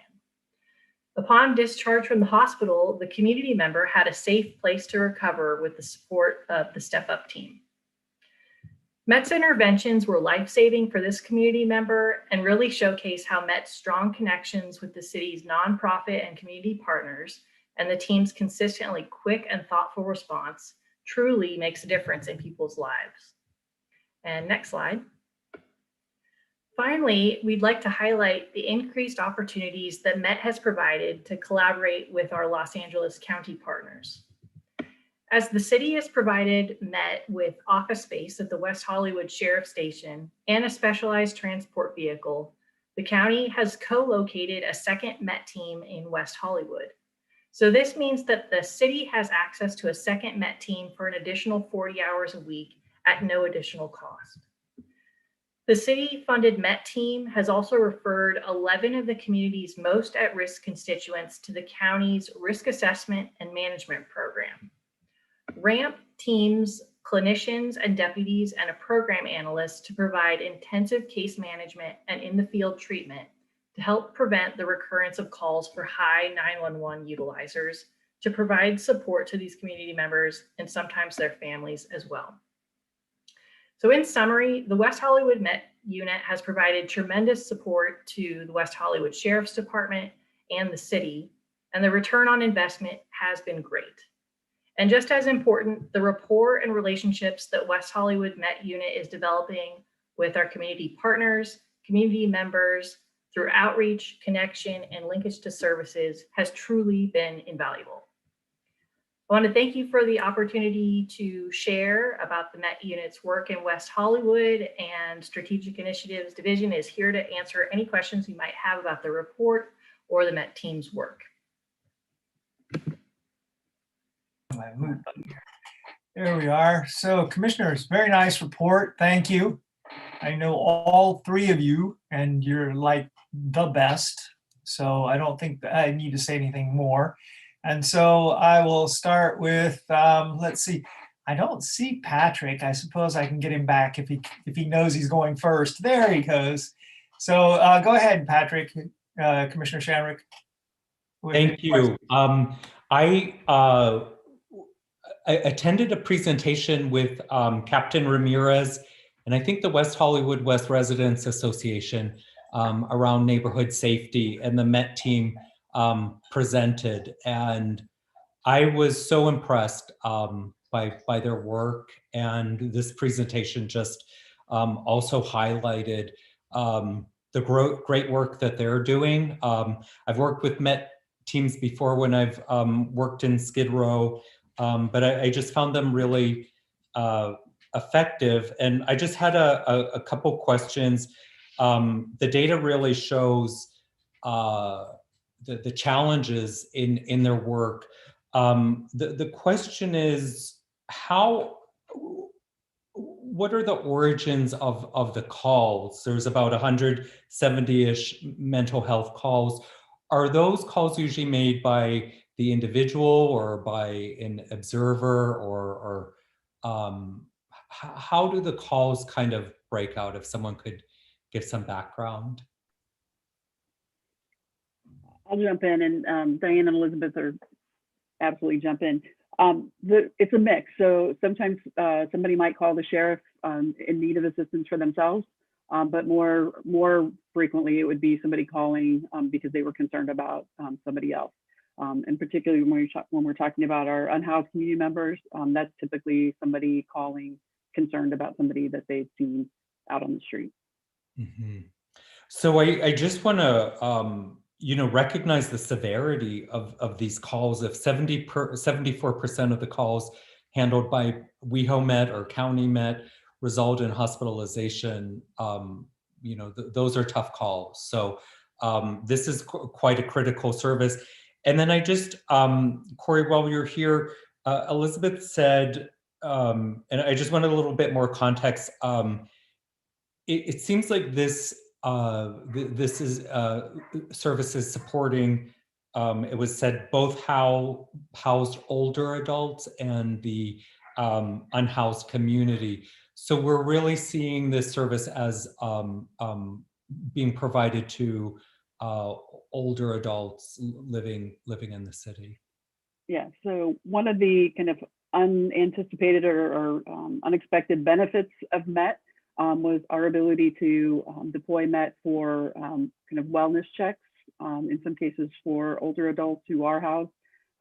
They have done a tremendous job working with older adults who are impacted by mental health issues, some cases dementia, to help either intervene when there's been elder abuse or fraud, or when somebody is at risk of losing their housing, either to help put a plan in place to help them stay safely in that housing, or to find a different housing option for them that would be more appropriate level of care for their safety and well-being.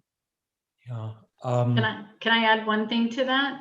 Yeah. Also, they've been really great in working with our agencies on that as well. So there's good connection between Jewish Family Services on older adults who are, as Corey said, struggling with either untreated mental health illness and or dementia-related experiences, and they are able to coordinate care. So if it's of a lesser degree, then JFS can step in, and then JFS will reach back out to MET if the situation is escalated, and then MET at some point, if necessary, can 5150 someone, and has in the past, in order to be able to get the person eventually into a boarding care. Yeah, well, and it seemed like, that just the hallmark of this program, specifically for the West Hollywood Met team, is the collaboration, the referrals, the training. It's just great. And so I would, last question, just asked, what are plans to kind of further increase the service as the state, county, and city look to maybe reprogram some specific dollars going to policing and more into community support? Is that an opportunity to expand the team? Absolutely, Commissioner Shandrick. That is certainly a discussion. That's a discussion that we're having at the city level. It's also a discussion that's happening at the county level. Certainly the budget discussions at the county level and for all cities during this time is challenging, but there's certainly interest in expanding the roster of MET teams. The county currently, as we shared, our team is 34 for all of LA County, and their goal is to get up in the 40s in this kind of next round, but certainly budgets will be an important part of that discussion. Thank you, everyone. Thank you. Thank you, Commissioner Shandrick. Commissioner Byers, are you ready for me? Okay, I like that. Go ahead. Thank you. Yeah, I just wanted to start by saying that the story that Elizabeth shared was really moving and sad in a lot of ways. I just think about how rare it is that somebody was able to get that type of intervention and support, and it just really makes me so proud to live in a city that has made this type of investment into these resources. As it was just stated, the movement is to shift from policing to community care, and this just feels like such a hallmark of what real community care can look like, and I'm just so proud to see that happening here. I was curious about the feedback loop, if there is any. So from the time that somebody would call and share information about somebody, I know the LA HOP portal that was meant for people to be able to sort of send targeted tickets to a community health team that would be able to go out and respond, there was a lot of conversation about whether or not that should actually, inform the person that something had been handled or not. Is there any type of response or feedback like that? Elizabeth, do you want to take that one in our kind of realm of the different ways we can respond? Sure. So when it's kind of to start in terms of feedback loop, the way that the looping back to, let's say I'm an observer on the street, I see somebody they need emergency care. I call 911 and I place the call stating what I am observing. As a community caller, sometimes the sheriff's department will ask the person if they plan to stay on scene or not, so that when sheriffs make contact, the person standing by can point to where the person in need is located. And that's, I think, the extent of the opportunity for feedback and communication with the sheriffs when you are placing a call and you're not the person in need. And then if you're the person in need, you're getting the full experience based on your interaction with Met. And also kind of speaking to the stat that Diane mentioned, which is the West Hollywood team is able to on average show up within 10 minutes of a call being placed. So that's again unique to West Hollywood because we have the team funded here. And that is when a call is placed into 911 dispatch. It's triaged to deputies, and then when deputies assess on scene and they realize, okay, we do need to have the Met team here, Met's arriving within 10 minutes. So that's also rapid feedback, but it's kind of how the internal systems work. And then that connects to what Diane mentioned about the arrival of Met on scene, then allows for the relief of the field deputies to then go on and be available for the next call. So there's kind of multiple elements there. And so Met is available both for emergency calls, 911, and that's part of our urgent response capacity. And then for general services, Met is part of kind of the toolkit that a city staff member, and right now Katie is the primary person who is triaging calls to the homeless concern line, which is kind of the equivalent of LA Hop in West Hollywood, by leaving a voicemail with the description of the location and person of concern. The call is received by Katie, a follow-up call to the caller to get more details, then allows her to dispatch kind of within a 24-hour period the right level of service to connect with the person. And sometimes that is dispatched to the Step Up on Second team or Essentia for the next time that they're going to be in the community. If it appears to be more urgent, there can be a quick connection with the Met team to say, hey, in the next 24 hours, can you check on this area? And then out of kind of within the zone of confidentiality, generally we set the expectation that when you place a call to the homeless concern line, the call is taken from there, and then any of the outcomes about the individual are kept confidential in respect to their privacy. Thank you for all of that. I just have one more question, and it's just regarding how we can support community education around this. Are there graphics or social media posts that we can spread across Nextdoor to better educate our neighbors on this being a better mechanism to support in crisis moments versus, and I guess the idea is that calling to 911 would divert to this anyhow, but I think what I'm more interested in is helping people with the language of who in our community is able to go there. So if it is Met and it's not the sheriff, it would be great for people to know that it's Met showing up. So if there's icons or graphics that sort of say, here's who is showing up in those moments, I think it would support the efficacy and then support the, further expansion of this type of programming down the road. So there are a few things we're looking at, and I think, as you well know from some of your experience, want to do a lot of community education. Some of the plans that we had obviously were halted by COVID and the kind of transition to a more emergency response. But certainly people can follow WehoCares on Facebook and Twitter is one way that people can get information on the full range of kind of social services and the homeless initiative and the aging in place work. So that's one way. And then we will be continuing to have conversations with people, and we have those when people call the concern line. Sometimes there's a wide variance. Sometimes people will say, I'm concerned about this person, but I didn't want to call the sheriff.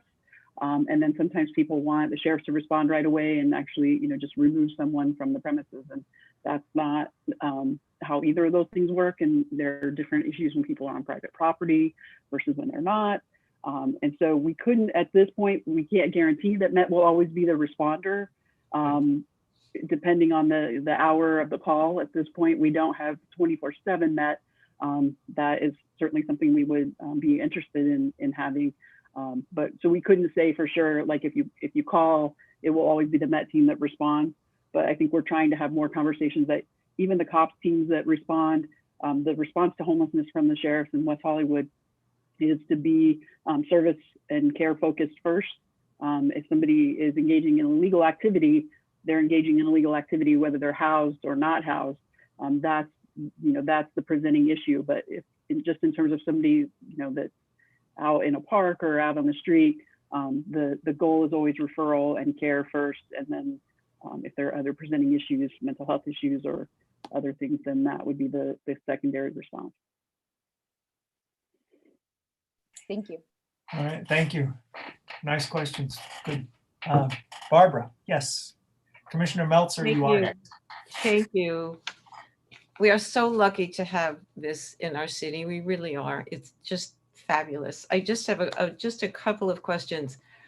Is it ever used for domestic violence, or is that always how does that work with domestic violence cases?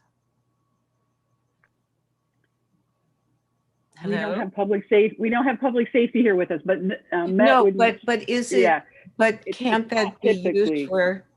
Because no, I'm not. that would be that is a mental health issue very often. So it can be, but in the moment where there's an emergency call, they would need to respond to the kind of illegal and public safety and personal safety issues. So that would be a more deputy response, at least initially.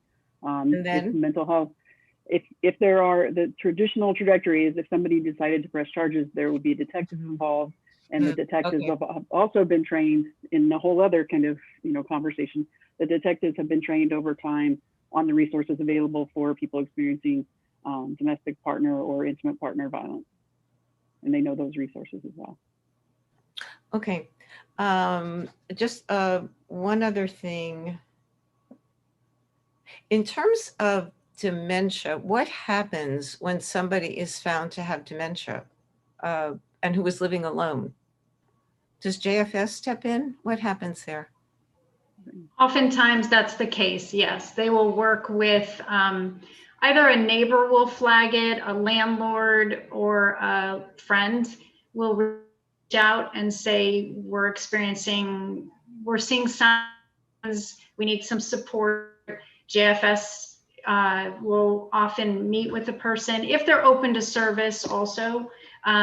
If it's escalated to a point where someone is unable to care for themselves and they are gravely disabled, then Met will be contacted by either JFS directly, or oftentimes will call us and we will loop in Met so that Met can step in. And they have, as Corey alluded to before, pulled in the public guardian's office in the past to try and help get a conservator. We had someone placed in a boarding care. There's a whole process that happens. Sometimes it takes longer than we would like, but there are protocols in place to ensure that the person really isn't able to take care of themselves. Thank you. I have another question.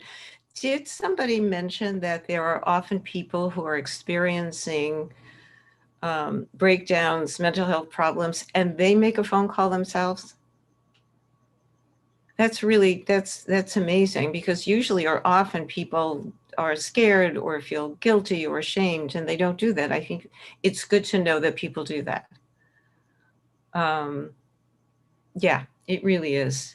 And There was one other thing that I had, which I can't find. So you can come back to me. I'm going to look for it. All right. You can call on somebody else. Right ahead, and then when you wave, you wave. Commissioner Darvish. Commissioner Darvish? Yeah, Right. yes, sorry, I had to unmute myself. Great job, all three of you. I think it was Carrie and Diane and Elizabeth that presented. And I really liked sort of different pieces of the puzzle, I call. And I have three questions that relate to the presentation. And I want to say Corey would be the one, since you presented the data. Maybe, I don't know, but any one of you could jump in. So the first one, I think Commissioner Byers kind of mentioned my question, but I had a different angle. If you I had a question about outreach, how do you advertise the program? I've lived in West Hollywood for many years. I have actually used the MET service just by indirectly. I know Bill Mulder, Lieutenant Mulder, and I called them about a homeless person who was throwing rocks on the street at cars driving by, and it was in front of my house. So he had connected me to Danny Rivas, and then I found out the MET is already on the way. The neighbors had also called. So that's when I learned about it last year, and I was really impressed. The response time was quick. They managed really well. I've been in healthcare for many years, so I went on the street and kind of observed. They probably wondered what I was doing, looking at them, and I thanked them for showing up and handling the situation really well. I was just wondering if you think the sample that you had collected, I think was for the entire year, 12 months, was 130 calls, if I understood that correctly. If that's aligned with maybe what you have projected, or if there's a scale that you look at for a city with this population, and sort of the dynamics that goes on in the city, to me it seemed kind of low. So it goes with the same question: are we advertising enough? And I had brought this up, not MET, but just overall to Mayor Horvath in the past about the accident that I had and how a new resident. It would be nice to get a catalog or get something in email as an orientation, so this MET could be a part of that, but a broader scale orientation. It would be nice for the city. We may already have it, maybe I'm not aware, but just that piece, if you want to answer that, then I'll ask the other two questions. So if you think that 130 calls are sort of in line with what you think should be as far as the outreach. So it's actually 176 calls, Okay. and 130 of those that were responded to by the Met teams. This is just their second year of service, and a good part of it has been spent in, a good chunk of the time was in COVID as well, in the early stages of COVID. So I don't think we know yet, like what is going to be a regular year. We had a first year of service with just the city funded Met team. We had a second year where we brought in that second team that's funded by the county. Good chunk of that year, or good few months of that in COVID. We'll see the third year we'll still have a COVID layer over that as well. So I don't think we really know yet what it will look like. I think what has been good is the effectiveness of the team to those calls. And I think, as Elizabeth mentioned, the return on investment for the Met team has really been tremendous. In terms of kind of community education and outreach, I think, kind of thinking about Commissioner Byers' question too, we also count on all of you as commissioners and people who are informed to be kind of ambassadors for some of these programs as well. But Met's not something that it's not a program you would necessarily go sign yourself up for in most cases. It's kind of thing, we have the ambulance service, but we don't promote it, because ideally it's only used when it's really needed.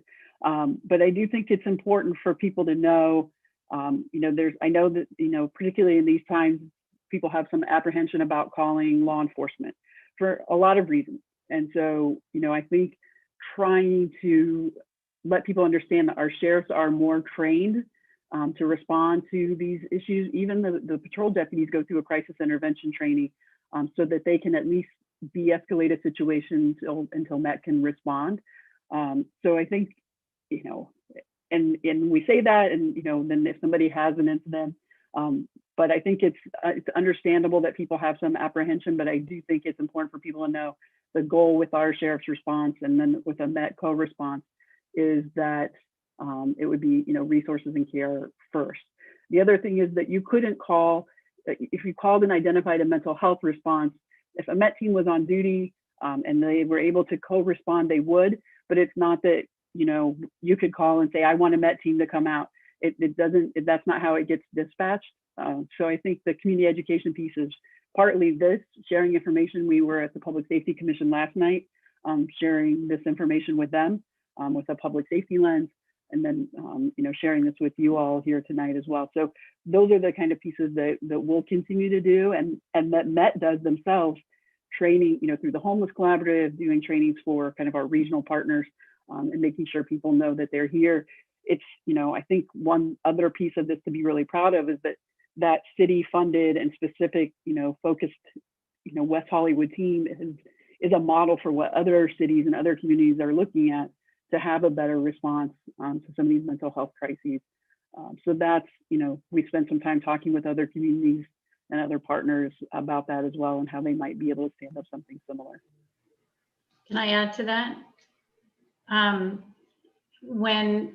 What Corey was saying about being a model, Governor Newsom's office was looking at the city funded Met, and actually right before COVID stay-at-home orders happened, we were supposed to have Secretary Galley come and visit the Met unit and talk to the city about the team and the effectiveness of the team. But also to add to what Corey said about kind of how people know, it is a crisis response unit. So really calling 911 is the way that it's activated. But there are two kind of prongs that for untreated mental health illness. One is the crisis response that they do through 911, but also they work non-crisis basis in reaching out to unhoused community members through the concern line, as it was explained. Then the city gets involved. Also through our providers, we'll also work with them, as we mentioned with JFS, but also with our homeless outreach providers, as well as the fire department. That was one that if fire is activated because someone is laying down in the street and appears to be unconscious, they know to reach out to Met as well if there is a mental health component to it.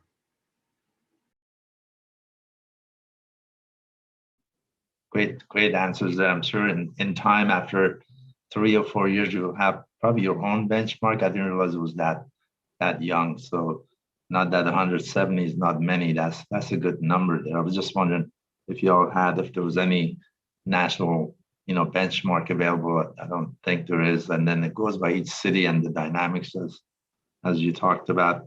The second question I had is the training level for your team, the MET team, to protect themselves. I'm sure there's a certification. Are they the same? What does that equate to? Like, what does that equal to in a healthcare setting? I'm sure a lot of it is behavioral health training, that they know how to deal with, how to identify that side of it.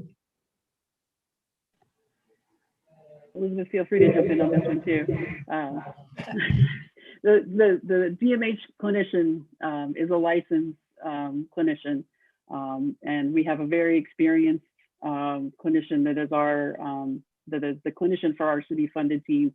And then the Met deputies go through a whole, in addition to their deputy training, they go through a whole separate training that's mental health focused, de-escalation, crisis negotiation, identification of mental health issues, and so forth, and handling mental health crises. So it's over 1,000 additional hours of training for the Met deputy. So they are highly trained, and we have our clinician and our deputy are two of the most highly trained in the whole kind of Met universe in LA County. not noticed that in my observation too. I think there were 2 deputy officers with them to, I guess, protect them in case if something happened, the MET team. So that's a good mix there. So my last question, I don't mean to try and kind of drag this on, but is the shortage that we have in behavioral health or psych units.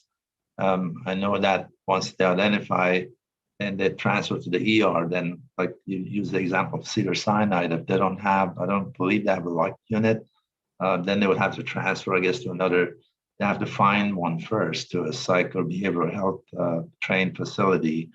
And we have a shortage there. So they may go to Orange County or San Diego or an Empire, wherever there's availability, I guess. And I'm sure you've seen that challenge. This is a big topic. I'm on the board at Hospital Association in Sacramento with Dr. Mark Gawley. We've talked to him at Christina Gawley, his wife in LA County. A lot about behavioral health and looking at expansion. I think Olympia recently sold to UCLA. They're looking at the entire campus to be a behavioral health campus. So that should help West Hollywood since it's so close. But I guess you already have experienced that. There's not enough places to transfer them to. Is that a challenge today?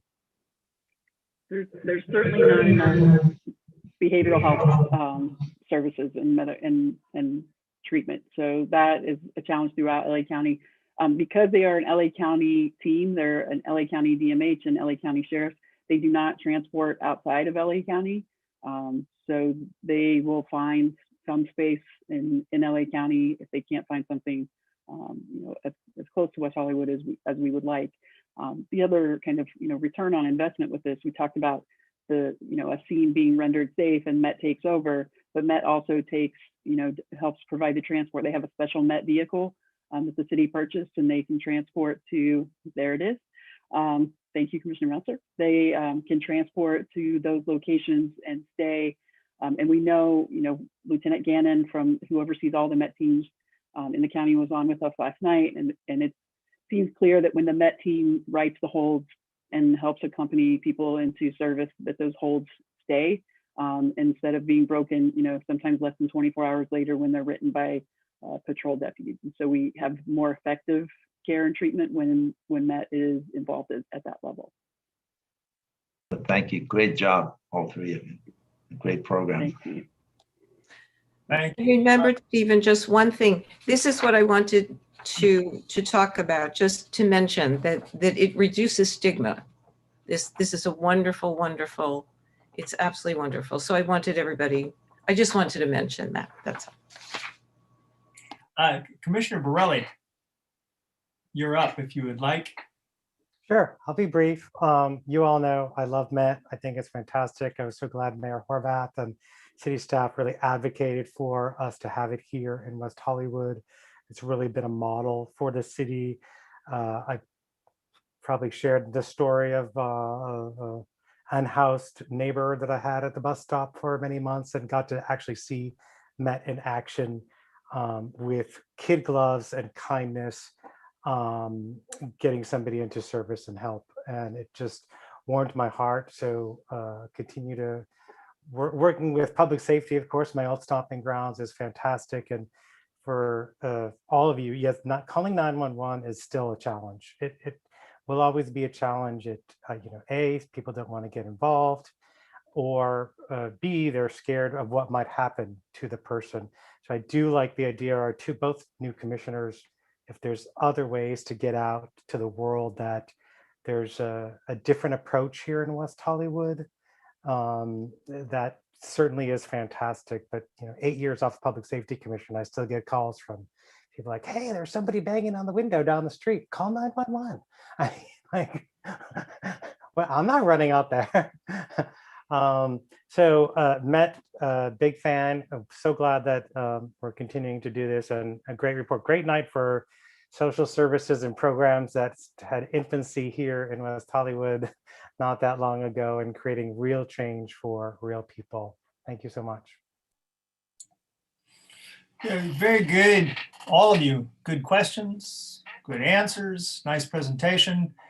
I can't say enough about this particular organization or this particular service. It's the there's been like one knitting needle here and one knitting needle here, and they've never been able to connect. And now there's a connection, and they keep the connection, and there's no loss of stitch. And that's been one of the best parts of this. So there's no loss of stitch. I can testify to that. Thank you. And most definitely, this is one of the better programs we have.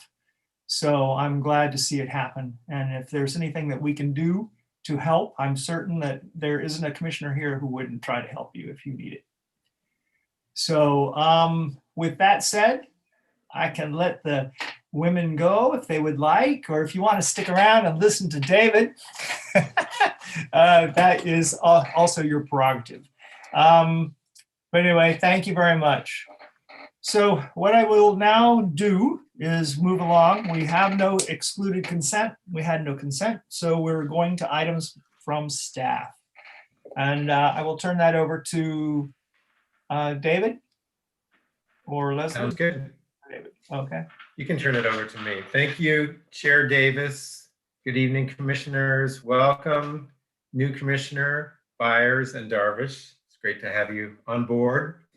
So we have, since the onset of the pandemic, and once we brought the commission back online, staff has been providing updates on the utilization of West Hollywood emergency funds, which are going towards the provision of emergency services in response to the COVID-19 pandemic. So I'll give a brief summary. This is as of March 1st, 2021. We'll start out with the emergency home delivered meals and grocery delivery programs. So this is through, for the new commissioners, we expanded the provision of home delivered meals. And when the pandemic hit, we had a food pantry, Sova Food Pantry, that had to close its doors. And so we pivoted and began to deliver packaged groceries to folks who access the Sova Food Pantry. And we used our transit and continue to use our transit providers to assist the agencies in making those deliveries. The transit providers are MV Transit, and that is the contractor we use for the City Line service and the Dial-A-Ride and TLC service. We also use the American GTS. American GTS is the provider of the pickup and formerly the Sunset Trip. And then also Ambiance Transportation, which oversees our on-call transit program. So those folks have helped with the deliveries. We extended and added to our contracts with Project Angel Food and Jewish Family Services. And to date, or as of March 1st, the city has delivered over 65,000 meals and packaged grocery orders to vulnerable community members. Those are age 62 and older and/or community members living with a disability. We have brought online additional rental assistance, COVID-19 rental assistance programs. These are being provided through two contracts we had that already were providing rental assistance. The Alliance for Housing and Healing, which has an aging in place rental assistance program for community members, low-income community members age 55 and over, and then NCJW, which also had a rental assistance program for other community members who were what we call rent burdened. But we brought on COVID-19 rental assistance programs through those agencies for folks who have been fiscally, financially impacted due to COVID. So since the program's inception last March, a year ago, the city has funded over 1,650 grants to approximately 500 households. And how that breaks out through the Alliance for Housing and Healing, so grants for community members 55 and older. They have provided to date 242 grants. Community members who are eligible have access to up to 4 separate grants. That 242 breaks down to 96 first month assists, 70 second month, 51 third month, and 25 fourth month. That's for the Alliance for Housing and Healing. For the National Council of Jewish Women, they have provided to date 1,435 grants those break down to 466 first month, 411 second month, 364 third month, and 194 fourth month. And of interest for the NCJW, for those folks who are applying, the average rent for applicants is $1,631 a month. The average rent for the applicants for the Alliance for Housing and Healing for community members 55 and over, the average rent has been $971 a month. We've also brought on, through our contract with Vet-Cetic Legal Services, we have brought on an eviction prevention and defense program. Since that program began last June, they have opened 71 cases, 36 of which have been resolved. There have been other services that came online that are on hold for now. We had a box fan and bottled water delivery program to address heat mitigation during the hot spring and summer months last year. Since we were unable to open our cooling centers, we were delivering through those same transit providers fans and bottled water to community members who lacked access to air conditioning and were vulnerable to the heat. If there's any questions about that, as I said, we've given this update each month, and be happy to answer any questions before I move on to other items. Think we're good? Everyone's good? Good. Okay. So a few other things that are coming online. We are bringing back the Lesbian Speaker Series. Exactly almost to the date, a year ago, Corey Roskin, who headed up this series, was bringing this event that you see here, Reviving the Revolution, Empowered Lesbians and Queer Women of Color Read and Discuss Their Written Works. This was literally on board to, it was going to be a Saturday program in March, the middle of March, and we had to cancel it last minute due to COVID. So here we are, 1 year later, bringing it back online. The event will be next Thursday, a week from this Thursday, March 18th, 7 p.m. We are going to hold it through Zoom. Hopefully you've received this flyer, and if not, we will send it out to you tomorrow. So we're excited to bring back and relaunch the Lesbian Speaker Series. Thank you, Jenny. In addition, we are opening up, the city has a youth scholarship program, which is accepting applications now through May 7th. This program is for City of West Hollywood residents who are graduating from high school and who have been accepted to either a university, community college, trade school. We provide scholarships of up to $2,000. You can find the information for the program on the social services page of the city's website, or you just go to social services and then youth scholarship. Please help us get the word out. We work very closely with Recreation and the Teen Center to get applicants for that program. So that is launching. As I think I mentioned before, and this is actually part of the COVID-19 update, Ambiance Transportation, which oversees our on-call program, our on-call for the new members. We used to have a taxi subsidy program, and now we've transitioned to what we call the on-call program. We have a fleet of vehicles that folks, if they need to get a ride to a medical appointment or other kind of urgent need, and it's for community members 62 and over or community members living with a disability. They call Ambiance. They can schedule that ride. If the ride is unable to get them in a timely manner, we say within 20 minutes, then they have a subcontract with Lyft that will provide those rides. So we are now working with Ambiance to schedule COVID-19 vaccine appointments and to provide the transportation to those appointments. It has to be to a vaccine center within a 10-mile radius of the city, but they can schedule those appointments for you and then transport you. So that's up online. If you don't have the information on that, we'll send it out to you, and please help us get the word out.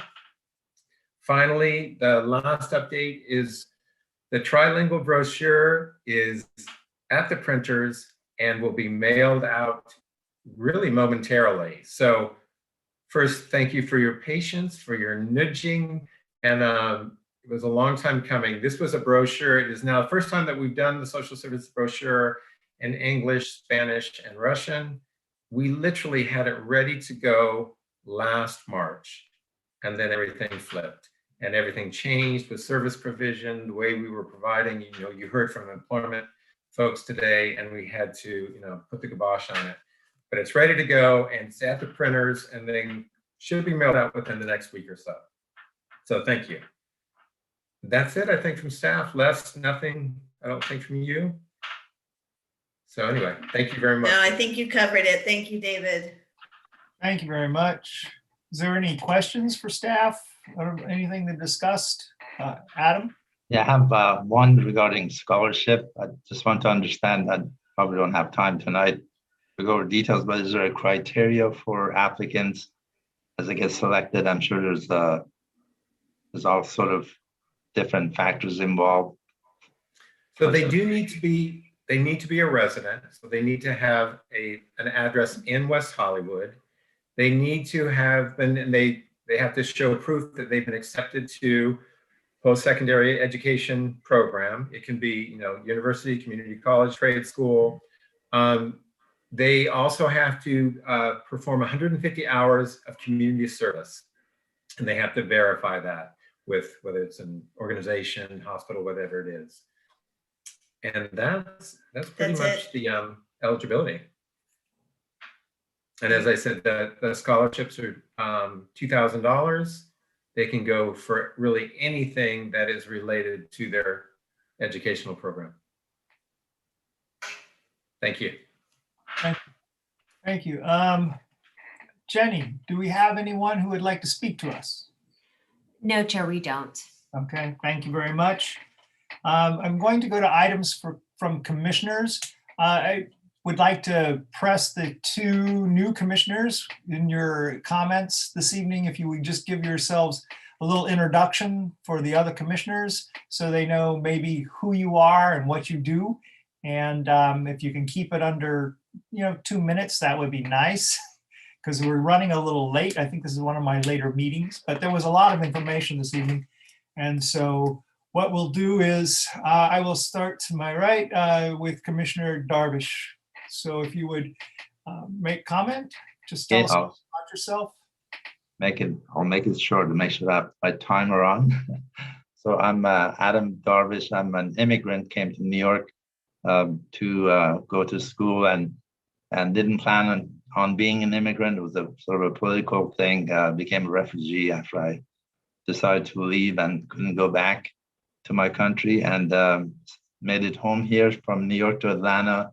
Got into healthcare as a biomedical research engineer, and then UCLA in public health, did a master's in public health, and got into healthcare administration from nursing home administrator just to get my feet into the door in management in healthcare, which I really, really enjoyed being involved in nursing homes. It's just that population, the elderly that I love. Learned a lot from them as a young man. When I thought I was managing nursing home, they managed me. And taught me a lot of lessons. And then after that, got into the hospital industry, and I'm on several boards, I think mentioned during the questions in Sacramento. I sit on the California Hospital Association board with all the executives from Kaiser, from Sutter, from Dignity, all the big hospital chains, the CEOs, a lot of contacts through Dr. Gawley, Mark Gawley in Sacramento. So well connected in the healthcare industry, but also travel all around the country with my job with the same company. Got promoted about 4 years ago. So connected throughout the country with different healthcare industries. So I'm glad to be here and to be with you, and hopefully I can contribute some of the past experience and bring forward maybe a different set of eyes. But I wanted to tell you that I can't tell you enough how much I appreciate the warm welcoming today, and just you as a chairperson and the rest of the commissioners and the past commissioners that were involved, how much work they've done and the time that they spent. So thank you all for welcoming, and I'm excited. Good. So are we, actually. Commissioner Byers. Hey, everyone.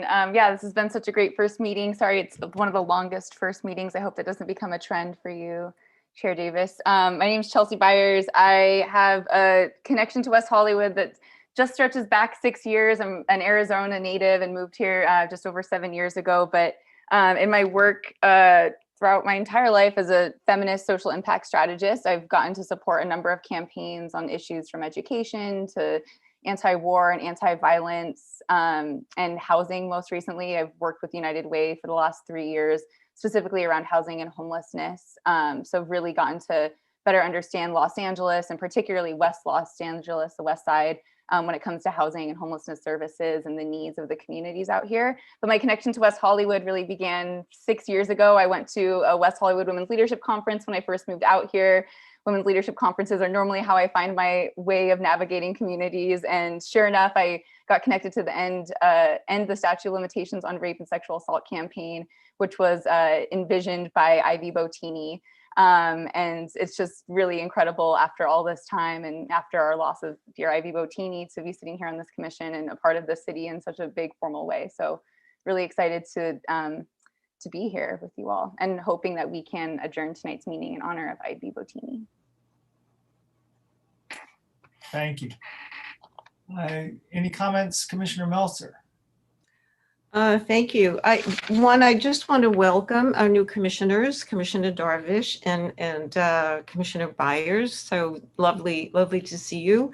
And I just want to suggest something. This is going to sound really strange, but as opposed to anything else that I say, but I went to an author talk, and this is something I believe in that I've been wanting to do in West Hollywood for a long time. And he talked about preparing for a better end. And I think at some point I would love to do some kind of forum or something. And they're going, I don't want to create any more work for anybody, about the importance of preparing for your death, about having all of the correct papers, about all of those things. It is absolutely critical. And I don't know if that's something we can do through this commission or even if it's social services. Nobody's saying anything to me. Well, I would agree with you that it's social services, and I would agree with you that it's something that people put off or don't want to know. I know where all my papers are, but my husband does not. Well, no, I know. I just think it's critical. So so I'm just putting it out there, everybody. It's very important. Yeah. Thank you. Oh. Commissioner Borelli. I'll second that, Barbara. I started working with my mom in 2016 to get her to work on her end of life preparedness. It's 2021 and we're not there. She's 80. So even if we just get people to start the conversation somehow, some way, just get people to start thinking about it somehow, some way, maybe not make it as scary somehow, some way, maybe part of senior month in May somehow, some way. Right. I think that would be a good start. So I would second that. And just relatedly, going back to Patrick, Commissioner Shandrick's suggestion about the employment services, even if they came back in a few months with a small, like a quick report, like here's how many people we've impacted over this time period. I think, especially in light of the pandemic and on the unemployment rate, I think that would be wise for us. I'll go back to the staff, the nudging for the social services brochure to go out. My mom's called me a nudge since I was able to understand what nudge meant. So glad that paid off, and I'm glad that the brochure is at the printers and hitting the mailboxes at sometime soon. I think that's so great and important in all the languages that we're able to do. So thank you.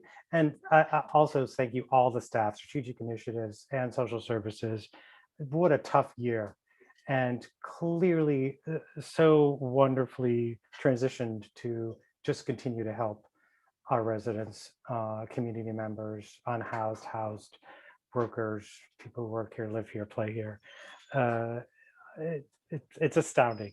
And we thank you all. And clearly the fruits of all the work are shown in just 2 of the reports that we got this evening, employment and the Met team in particular. So thank you. I would like to also shout out to Jenny in particular. She's such a great liaison and does everything and runs everything so smoothly. Make sure we have all our materials things go up on the screen, and with such enthusiasm makes you feel part of everything and connected. And way to go, Jenny. Thank you.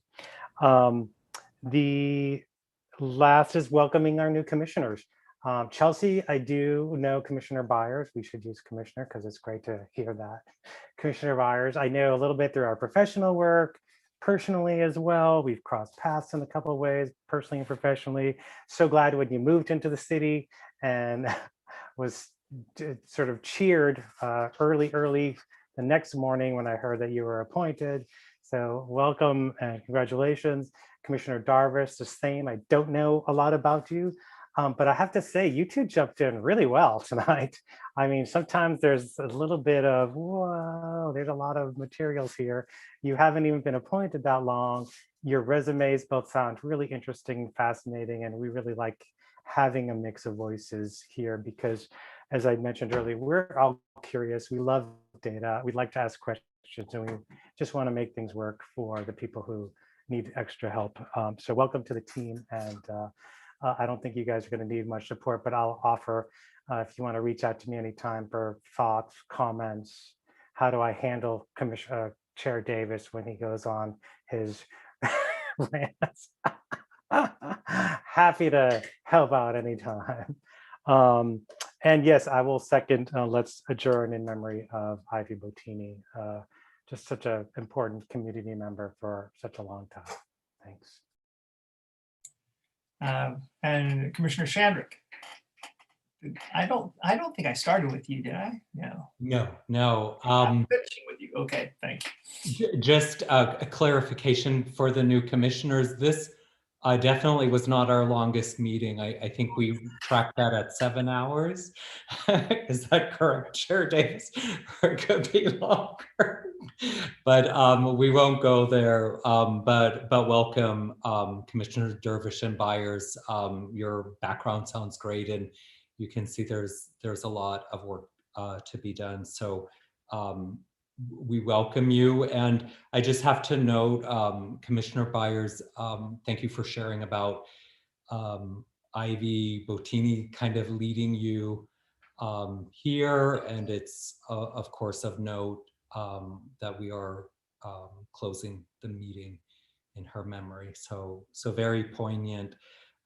Terrific meeting. Thank you staff, and thanks to all the presenters. It's just, I won't gush, but remarkable work. And the only thought I'll end with is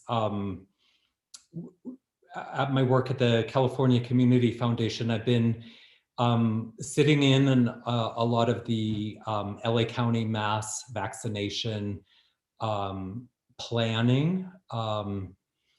And it's tough. The plan is to vaccinate 8 million people, and the most vulnerable communities and hardest to reach because of language barriers or mental health or lack of access to technology. So I just think everyone still needs to keep a balance, as you know, it's great that everything's opening up, and it seems like next week there are going to be waves of openings.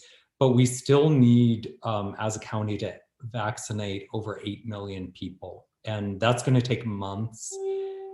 I don't know how many months, but it's not weeks, it's months and months. So I just urge our city, our commission, and our residents to keep that balance in mind. And be well and be safe. Thanks, everyone. Thank you. Thank you to all of you. Welcome to the new commissioners. It's a pleasure. I would like to say a couple of words. Ivy Bottini was here when I arrived in the city, and Ivy was her own person, period. There was no argument there. And what's important is that women and men like her came before us, opened up doors that were not open when I came out in, God, don't want to say, but I came out officially in 1978. So it's important that we remember the people that helped us get where we are, and then it's important that the rest of us keep moving it forward against all odds. So it's sad for me to say that we have to close in honor of her, because it would be nice to know she was still around. Let me see what else. There was one. Oh, and I'm halfway vaccinated. I've had the first one. It was an surreal experience underneath the Beverly Center in the Beverly Center parking lot, but with Cedars. But it was incredibly well organized. It was just odd. Usually you're going there because you want to go to a store. Instead, I got it vaccinated. So other than that, I think it was an excellent meeting. I think the art part was like thumbs up, because it's an important part of the city, and the city's always been creative, and I'm glad to see that they're working towards many good things. It was a very good meeting, and it was worth the extra time. Actually, I don't need to get us out of here at like, what do you call it, 6:05. So it's very, I don't know if that's even possible. So anyway, thank you all very much. I would like to adjourn the meeting in memory of Ivy Bettini, and we will see all of you on April the 13th. Good night. Thank you, everybody. Thank you. Bye, thank you. Thank you.